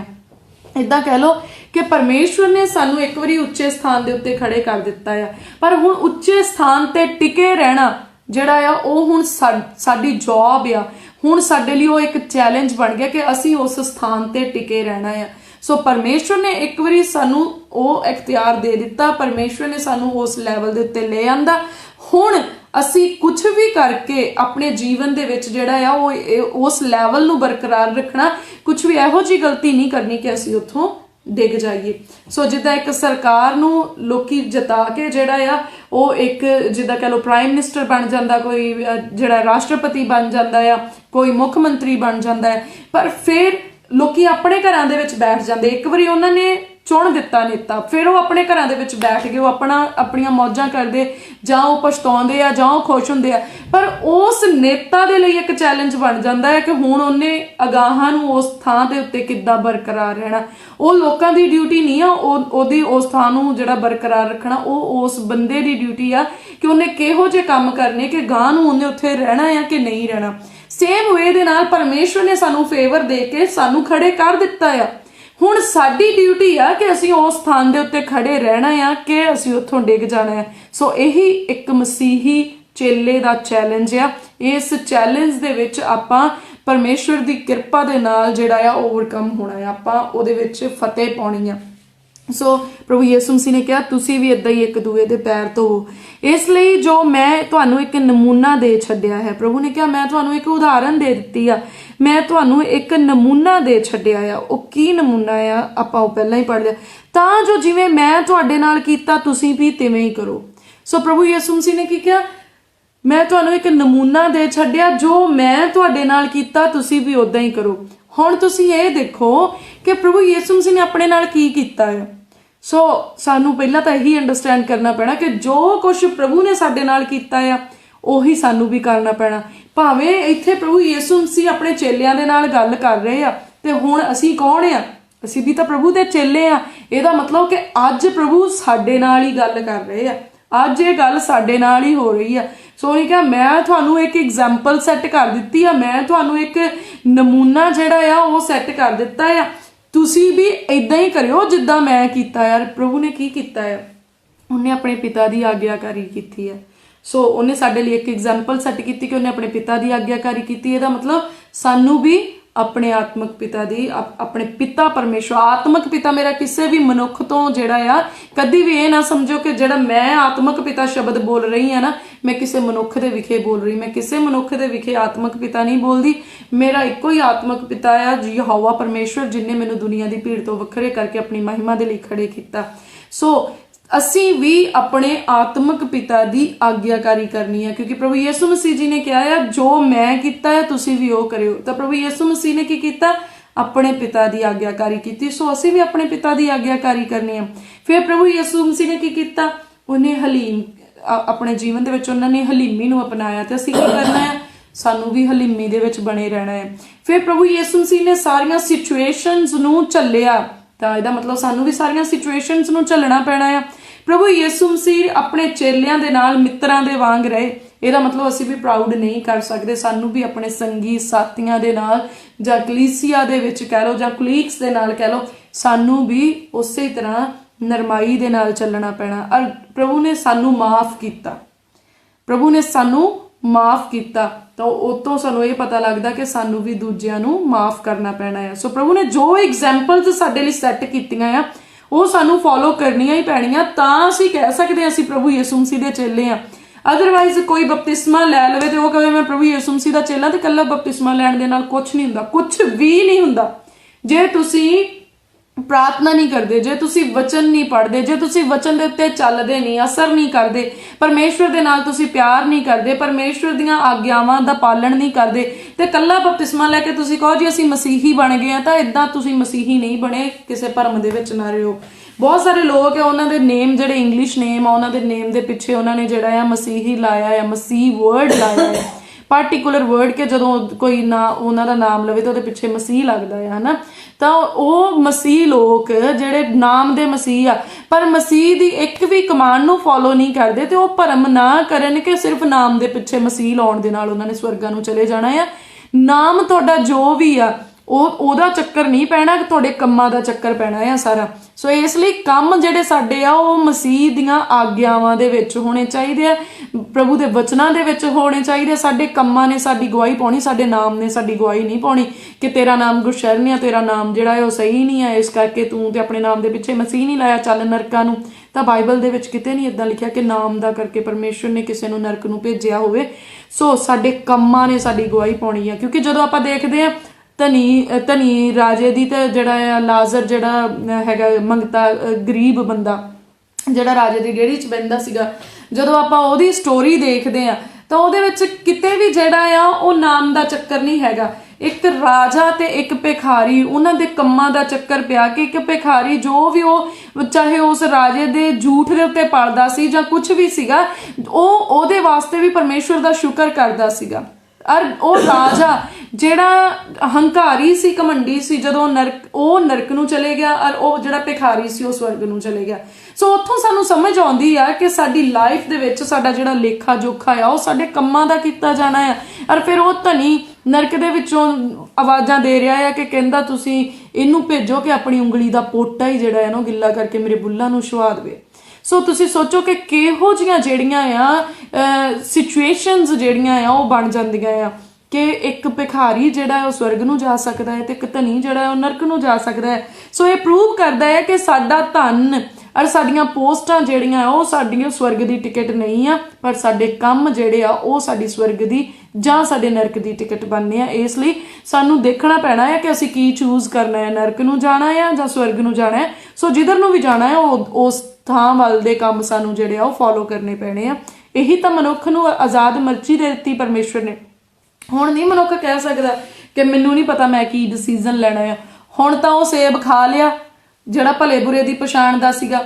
ਸੋ ਹੁਣ ਤਾਂ ਮਨੁੱਖ ਜੇ ਕਵੇ ਕਿ ਹੁਣ ਮੈਨੂੰ ਪਤਾ ਨਹੀਂ ਲੱਗਦਾ ਕਿ ਚੰਗਾ ਕੀ ਆ ਤੇ ਮਾੜਾ ਕੀ ਆ, ਗਲਤ ਗੱਲ ਆ, ਹੁਣ ਬਹਾਨਾ ਮੁੱਕ ਗਿਆ। ਉਦੋਂ ਤੱਕ ਪਰਮੇਸ਼ਵਰ ਨੇ ਇਹ ਵੀ ਐਕਸਕਿਊਜ਼ ਦਿੱਤਾ ਸੀ ਜਦੋਂ ਤੱਕ ਹਵਾ ਨੇ ਤੇ ਆਦਮ ਨੇ ਉਹ ਸੇਬ ਨਹੀਂ ਖਾਦਾ ਸੀ, ਉਹ ਫਲ ਨਹੀਂ ਖਾਦਾ ਸੀ ਜਿਹੜਾ ਭਲੇ ਬੁਰੇ ਦੀ ਸਿਆਣ ਦਾ ਸੀ। ਪਰ ਜਦੋਂ ਉਹਨਾਂ ਨੇ ਭਲੇ ਬੁਰੇ ਦੀ ਸਿਆਣ ਦਾ ਉਹ ਫਲ ਖਾ ਲਿਆ, ਜਿਹਦੇ ਬਾਰੇ ਸ਼ੈਤਾਨ ਨੇ ਕਿਹਾ ਸੀ ਕਿ ਇਹ ਜਿਹੜਾ ਫਲ ਆ ਇਹ ਖਾਣ ਦੇ ਨਾਲ ਤੁਸੀਂ ਪਰਮੇਸ਼ਵਰ ਵਰਗੇ ਜਿਹੜੇ ਆ, ਪਰਮੇਸ਼ਵਰ ਦੀ ਬੁੱਧ ਵਾਂਗ ਇੱਕ ਜਿਹੇ ਹੋ ਜਾਓਗੇ ਕਿ ਤੁਹਾਨੂੰ ਜਿਹੜਾ ਆ ਭਲੇ ਤੇ ਬੁਰੇ ਦਾ ਪਤਾ ਲੱਗ ਜੂਗਾ।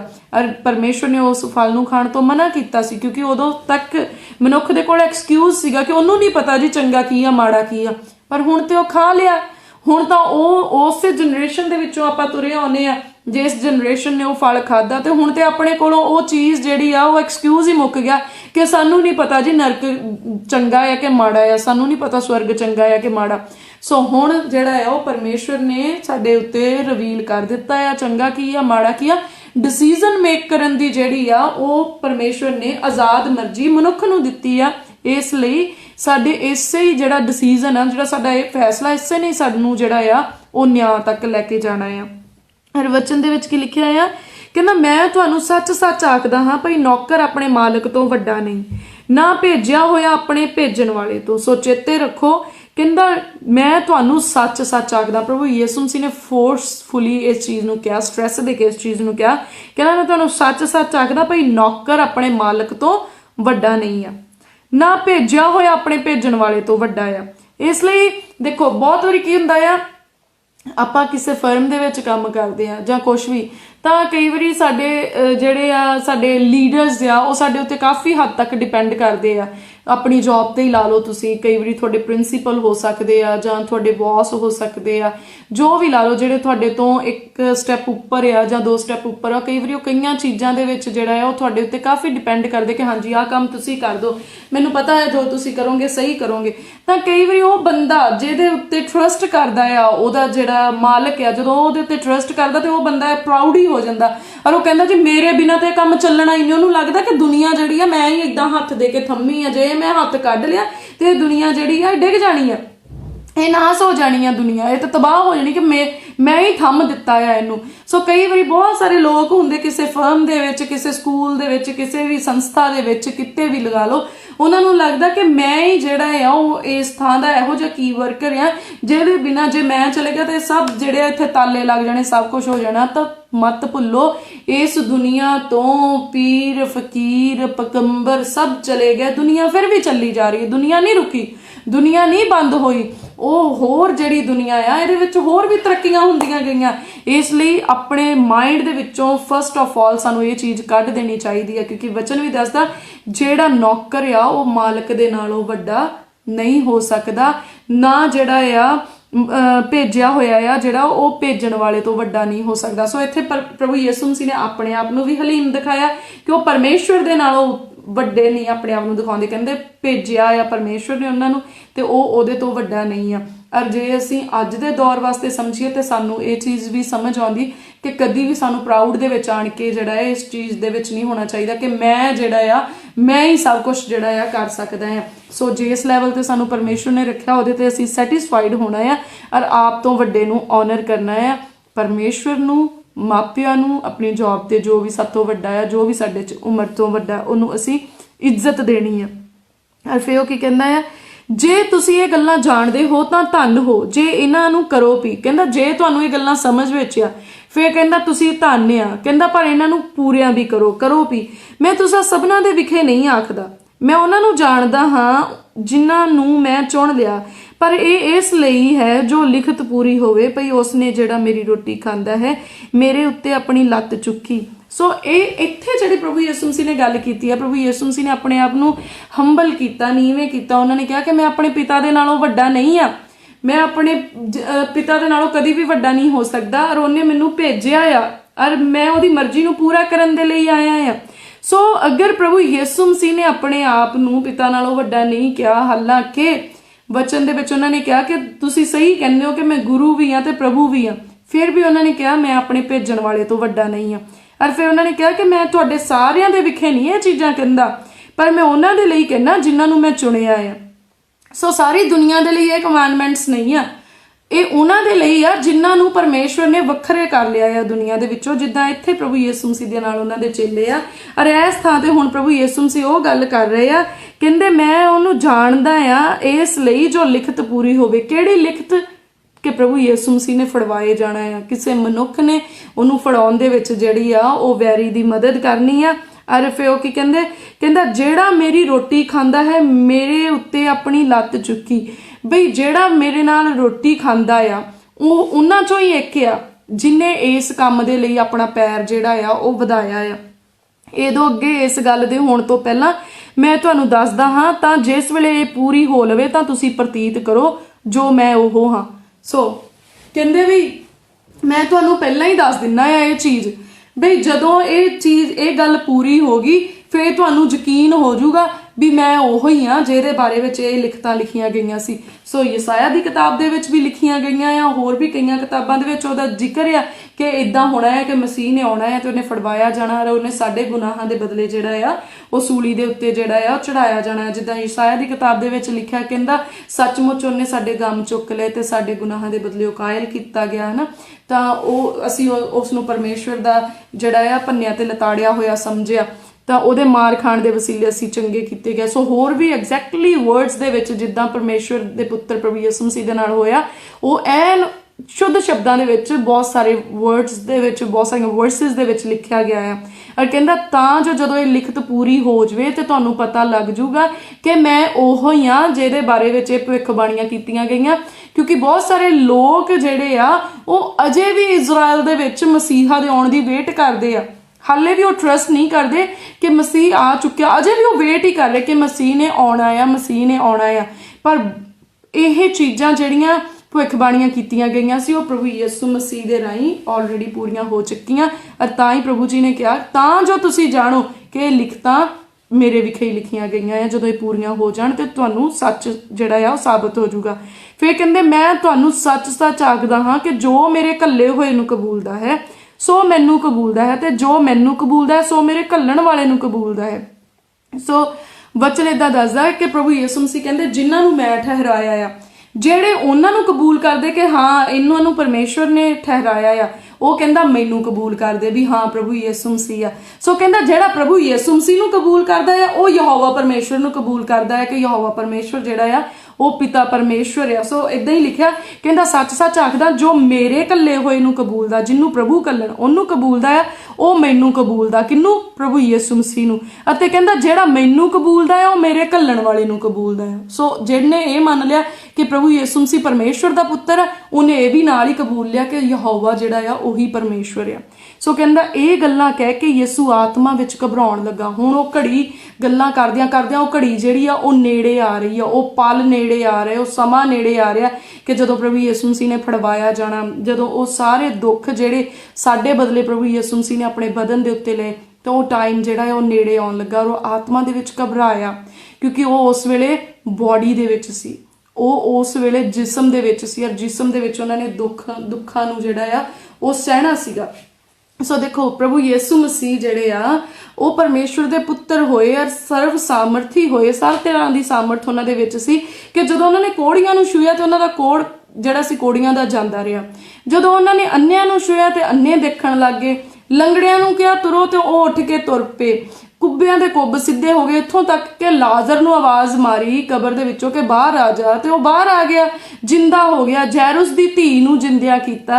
ਸੋ ਕਿੰਨੇ ਵੱਡੇ ਵੱਡੇ ਮਿਰਕਲਸ ਕੀਤੇ। ਔਰ ਸੋਚਣ ਦੀ ਗੱਲ, ਪ੍ਰਭੂ ਯਿਸੂ ਮਸੀਹ ਕਿਉਂ ਘਬਰਾਏ?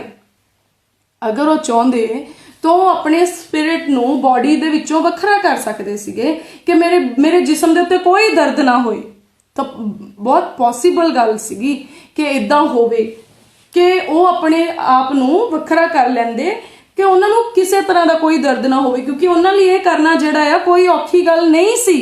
ਉਹ ਪਰਮੇਸ਼ਵਰ ਦਾ ਪੁੱਤਰ ਜਿਹਨੇ ਇੱਕ ਮੁਰਦੇ ਨੂੰ ਜਿਹੜਾ ਆ ਜਿਵਾ ਦਿੱਤਾ, ਕਿ ਸਗੋਂ ਕਈਆਂ ਨੂੰ ਜਿਵਾਇਆ, ਤਾਂ ਉਹ ਪਰਮੇਸ਼ਵਰ ਦਾ ਪੁੱਤਰ ਜਿਹਦੇ ਸ਼ਬਦ ਦੇ ਵਿੱਚ ਇੰਨੀ ਸਾਮਰਥ ਆ ਕਿ ਉਹ ਮੁਰਦੇ ਨੂੰ ਆਵਾਜ਼ ਮਾਰਦਾ ਤੇ ਮੁਰਦਾ ਜਿੰਦਾ ਹੋ ਜਾਂਦਾ। ਉਹ ਲੰਗੜੇ ਨੂੰ ਕਹਿੰਦਾ ਉੱਠ ਕੇ ਤੁਰ, ਤੇ ਉਹ ਜਿਹੜਾ ਆ ਉਹ ਤੁਰਨ ਲੱਗ ਜਾਂਦਾ ਆ। ਔਰ ਉਹਦੇ ਨਾਮ ਦੇ ਵਿੱਚ ਜਿਹੜੇ ਆ ਚਮਤਕਾਰ ਹੁੰਦੇ ਆ।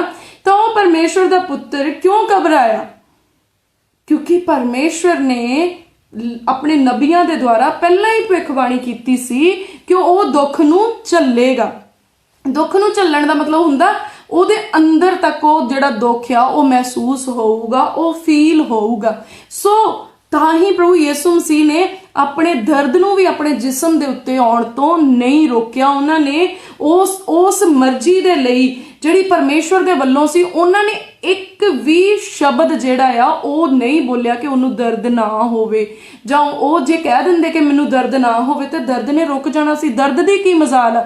ਅੱਜ ਪ੍ਰਭੂ ਯਿਸੂ ਮਸੀਹ ਦੇ ਨਾਮ ਦੇ ਵਿੱਚ ਇੰਨੇ ਵੱਡੇ ਵੱਡੇ ਕੰਮ ਹੁੰਦੇ ਕਿ ਰੋਗੀ ਚੰਗੇ ਹੋ ਜਾਂਦੇ ਆ, ਜਿਹੜੇ ਹੋਰ ਤਰ੍ਹਾਂ ਦੀਆਂ ਸਮੱਸਿਆਵਾਂ ਆ ਉਹਨਾਂ ਤੋਂ ਆਜ਼ਾਦੀ ਮਿਲਦੀ ਆ, ਭੂਤ ਪ੍ਰਭੂ ਯਿਸੂ ਮਸੀਹ ਦੇ ਨਾਮ 'ਚ ਜਿਹੜੇ ਆ ਉਹ ਨਿਕਲ ਜਾਂਦੇ ਆ। ਤਾਂ ਕੀ ਅਗਰ ਪ੍ਰਭੂ ਯਿਸੂ ਮਸੀਹ ਉਸ ਵੇਲੇ ਕਹਿ ਦਿੰਦੇ ਕਿ ਜਦੋਂ ਮੇਰੇ ਪਿੰਡੇ ਦੇ ਉੱਤੇ ਛੰਟੇ ਵੱਜਣੇ ਆ ਤੇ ਮੇਰੇ ਪਿੰਡੇ ਦਾ ਜਿਹੜਾ ਮਾਸ ਹੈ ਉਹ ਸਖਤ ਹੋ ਜਾਵੇ, ਉਹ ਨਾ ਉਧੜੇ, ਤਾਂ ਕੀ ਨਹੀਂ ਹੋ ਸਕਦਾ ਸੀ? ਹੋ ਸਕਦਾ ਸੀ, ਪਰ ਪ੍ਰਭੂ ਯਿਸੂ ਮਸੀਹ ਨੇ ਨਹੀਂ ਕੀਤਾ, ਕਿਉਂਕਿ ਉਹਦੇ ਪਿਤਾ ਦੀ ਮਰਜ਼ੀ ਇਹੋ ਹੀ ਸੀ ਕਿ ਜਦੋਂ ਉਹਦੇ ਪਿੰਡੇ ਤੇ ਛੰਟੇ ਵੱਜਣ ਤੇ ਉਹਦਾ ਮਾਸ ਉਖੜੇ, ਤਾਂ ਜੋ ਉਹਦੀ ਦਰਦ ਦੇ ਰਾਹੀਂ, ਉਹਦੇ ਮਾਸ ਉਖੜਨ ਦੇ ਰਾਹੀਂ, ਉਹਦੀਆਂ ਤਕਲੀਫਾਂ ਦੇ ਰਾਹੀਂ ਸਾਡੀਆਂ ਤਕਲੀਫਾਂ ਕੱਟੀਆਂ ਜਾਣ। ਇਸ ਕਰਕੇ ਪ੍ਰਭੂ ਯਿਸੂ ਮਸੀਹ ਜੀ ਨੇ ਸਾਰਾ ਦੁੱਖ ਝੱਲਿਆ। ਅਗਰ ਪ੍ਰਭੂ ਯਿਸੂ ਮਸੀਹ ਆਪਣੇ ਮਨ ਦੇ ਅੰਦਰ ਸ਼ਾਂਤ ਹੋ ਕੇ ਇੱਕ ਵਾਰੀ ਪ੍ਰਾਰਥਨਾ ਕਰ ਦਿੰਦੇ ਕਿ ਇਹਨਾਂ ਫੜਨ ਆਉਣ ਵਾਲਿਆਂ ਦੇ ਮਨ ਬਦਲ ਜਾਣ, ਇਹਨਾਂ ਰਾਜਿਆਂ ਦੇ ਦਿਲ ਬਦਲ ਜਾਣ, ਔਰ ਉਹ ਜਿਹੜਾ ਮੈਨੂੰ ਫੜਾਉਣ ਵਾਲਾ ਆ ਉਹਦਾ ਦਿਲ ਬਦਲ ਜਾਏ, ਤਾਂ ਕੀ ਨਹੀਂ ਹੋ ਸਕਦਾ ਸੀ? ਸਭ ਕੁਝ ਹੋ ਸਕਦਾ ਸੀ। ਪਰ ਪ੍ਰਭੂ ਯਿਸੂ ਮਸੀਹ ਨੇ ਆਪਣੇ ਪਿਤਾ ਦੀ ਮਰਜ਼ੀ ਨੂੰ ਪੂਰਾ ਕਰਨ ਦੇ ਲਈ ਕੁਝ ਵੀ ਉਹਦੇ ਅਗੇਂਸਟ ਨਹੀਂ ਕੀਤਾ। ਅਸੀਂ ਬਹੁਤ ਵਾਰੀ ਕਰਦੇ ਆ ਕਿ ਸਾਨੂੰ ਪਤਾ ਹੁੰਦਾ ਹੈ ਕਿ ਸਾਡੇ ਪੇਰੈਂਟਸ ਦੀ ਕੀ ਮਰਜ਼ੀ ਆ, ਜਾਂ ਸਾਡੇ ਪਿਤਾ ਪਰਮੇਸ਼ਵਰ ਦੀ ਕੀ ਮਰਜ਼ੀ, ਸਾਡੀ ਜ਼ਿੰਦਗੀ 'ਚ ਰੱਬ ਦੀ ਕੀ ਮਰਜ਼ੀ ਆ, ਪਰ ਅਸੀਂ ਉਹਨੂੰ ਦਿਸ ਵੇ ਔਰ ਦੈਟ ਵੇ, ਉਹਨੂੰ ਈਜ਼ੀ ਵੇ ਕਰਕੇ ਜਿਹੜਾ ਆ ਉਹ ਪੂਰੇ ਕਰਨ ਦੀ ਕੋਸ਼ਿਸ਼ ਕਰਦੇ ਆ, ਪਰ ਅਸੀਂ ਉਹਨੂੰ ਐਗਜ਼ੈਕਟਲੀ ਉਸ ਤਰੀਕੇ ਨਾਲ ਨਹੀਂ ਕਰਨ ਦੀ ਕੋਸ਼ਿਸ਼ ਕਰਦੇ ਜਿਸ ਤਰੀਕੇ ਦੇ ਨਾਲ ਪ੍ਰਭੂ ਜੀ ਸਾਡੀ ਜ਼ਿੰਦਗੀ ਦੇ ਵਿੱਚ ਦੇਖਣਾ ਚਾਹੁੰਦੇ ਆ। ਇਸੇ ਲਈ ਬਹੁਤ ਵਾਰੀ ਸਾਡੀਆਂ ਵੀ ਜਿਹੜੀਆਂ ਚੀਜ਼ਾਂ ਆ ਉਹ ਪੂਰੀਆਂ ਨਹੀਂ ਹੁੰਦੀਆਂ, ਕਿਉਂਕਿ ਜਦੋਂ ਅਸੀਂ ਪਰਮੇਸ਼ਵਰ ਦੇ ਕੰਮ ਨੂੰ ਘੁਮਾ ਫਿਰਾ ਕੇ ਹੋਰ ਕਿਸੇ ਤਰੀਕੇ ਦੇ ਨਾਲ ਕਰਨ ਦੀ ਕੋਸ਼ਿਸ਼ ਕਰਦੇ ਆ। ਕਈ ਵਾਰੀ ਲੋਕੀ ਕਹਿੰਦੇ ਲੈ ਰੱਬ ਦਾ ਹੀ ਕੰਮ ਕਰਨਾ ਆ, ਜ਼ਰੂਰੀ ਥੋੜੀ ਇੰਨੇ ਔਖੇ ਹੋ ਕੇ ਕਰਨਾ ਆ, ਤੁਸੀਂ ਸੌਖੇ ਤਰੀਕੇ ਨਾਲ ਕਰ ਸਕਦੇ ਆ, ਇਦਾਂ ਕਰੀ ਜਾਓ ਉਦਾਂ ਕਰੀ ਜਾਓ। ਪ੍ਰਭੂ ਯਿਸੂ ਮਸੀਹ ਨੇ ਉਹੀ ਰਾਹ ਅਪਣਾਇਆ ਜਿਹੜਾ ਪਰਮੇਸ਼ਵਰ ਨੇ ਠਹਿਰਾਇਆ ਸੀ, ਔਰ ਉਹਨੇ ਕੀ ਕਿਹਾ? ਕਹਿੰਦਾ ਮੈਂ ਤੁਹਾਡੇ ਲਈ ਇੱਕ ਨਮੂਨਾ ਸੈੱਟ ਕਰ ਦਿੱਤਾ, ਇੱਕ ਨਮੂਨਾ ਜਿਹੜਾ ਹੈ ਉਹ ਬਣਾ ਦਿੱਤਾ ਆ, ਕਹਿੰਦਾ ਤੁਸੀਂ ਉਦਾਂ ਹੀ ਕਰਿਓ ਜਿੱਦਾਂ ਮੈਂ ਕੀਤਾ ਹੈ। ਸੋ ਉਹਨੇ ਕੀ ਨਮੂਨਾ ਬਣਾਇਆ? ਉਹਨੇ ਐਨ ਉਦਾਂ ਹੀ ਕੀਤਾ ਜਿੱਦਾਂ ਲਿਖਤਾਂ 'ਚ ਲਿਖਿਆ ਗਿਆ ਸੀ, ਐਨ ਉਦਾਂ ਹੀ ਹੋਣ ਦਿੱਤਾ ਜਿੱਦਾਂ ਉਹਦੇ ਪਿਤਾ ਪਰਮੇਸ਼ਵਰ ਦੀ ਮਰਜ਼ੀ ਸੀ। ਔਰ ਉਹਨੇ ਸਾਨੂੰ ਵੀ ਇਹ ਹੁਕਮ ਕੀਤਾ ਆ ਕਿ ਤੁਸੀਂ ਉਦਾਂ ਹੀ ਕਰਿਓ।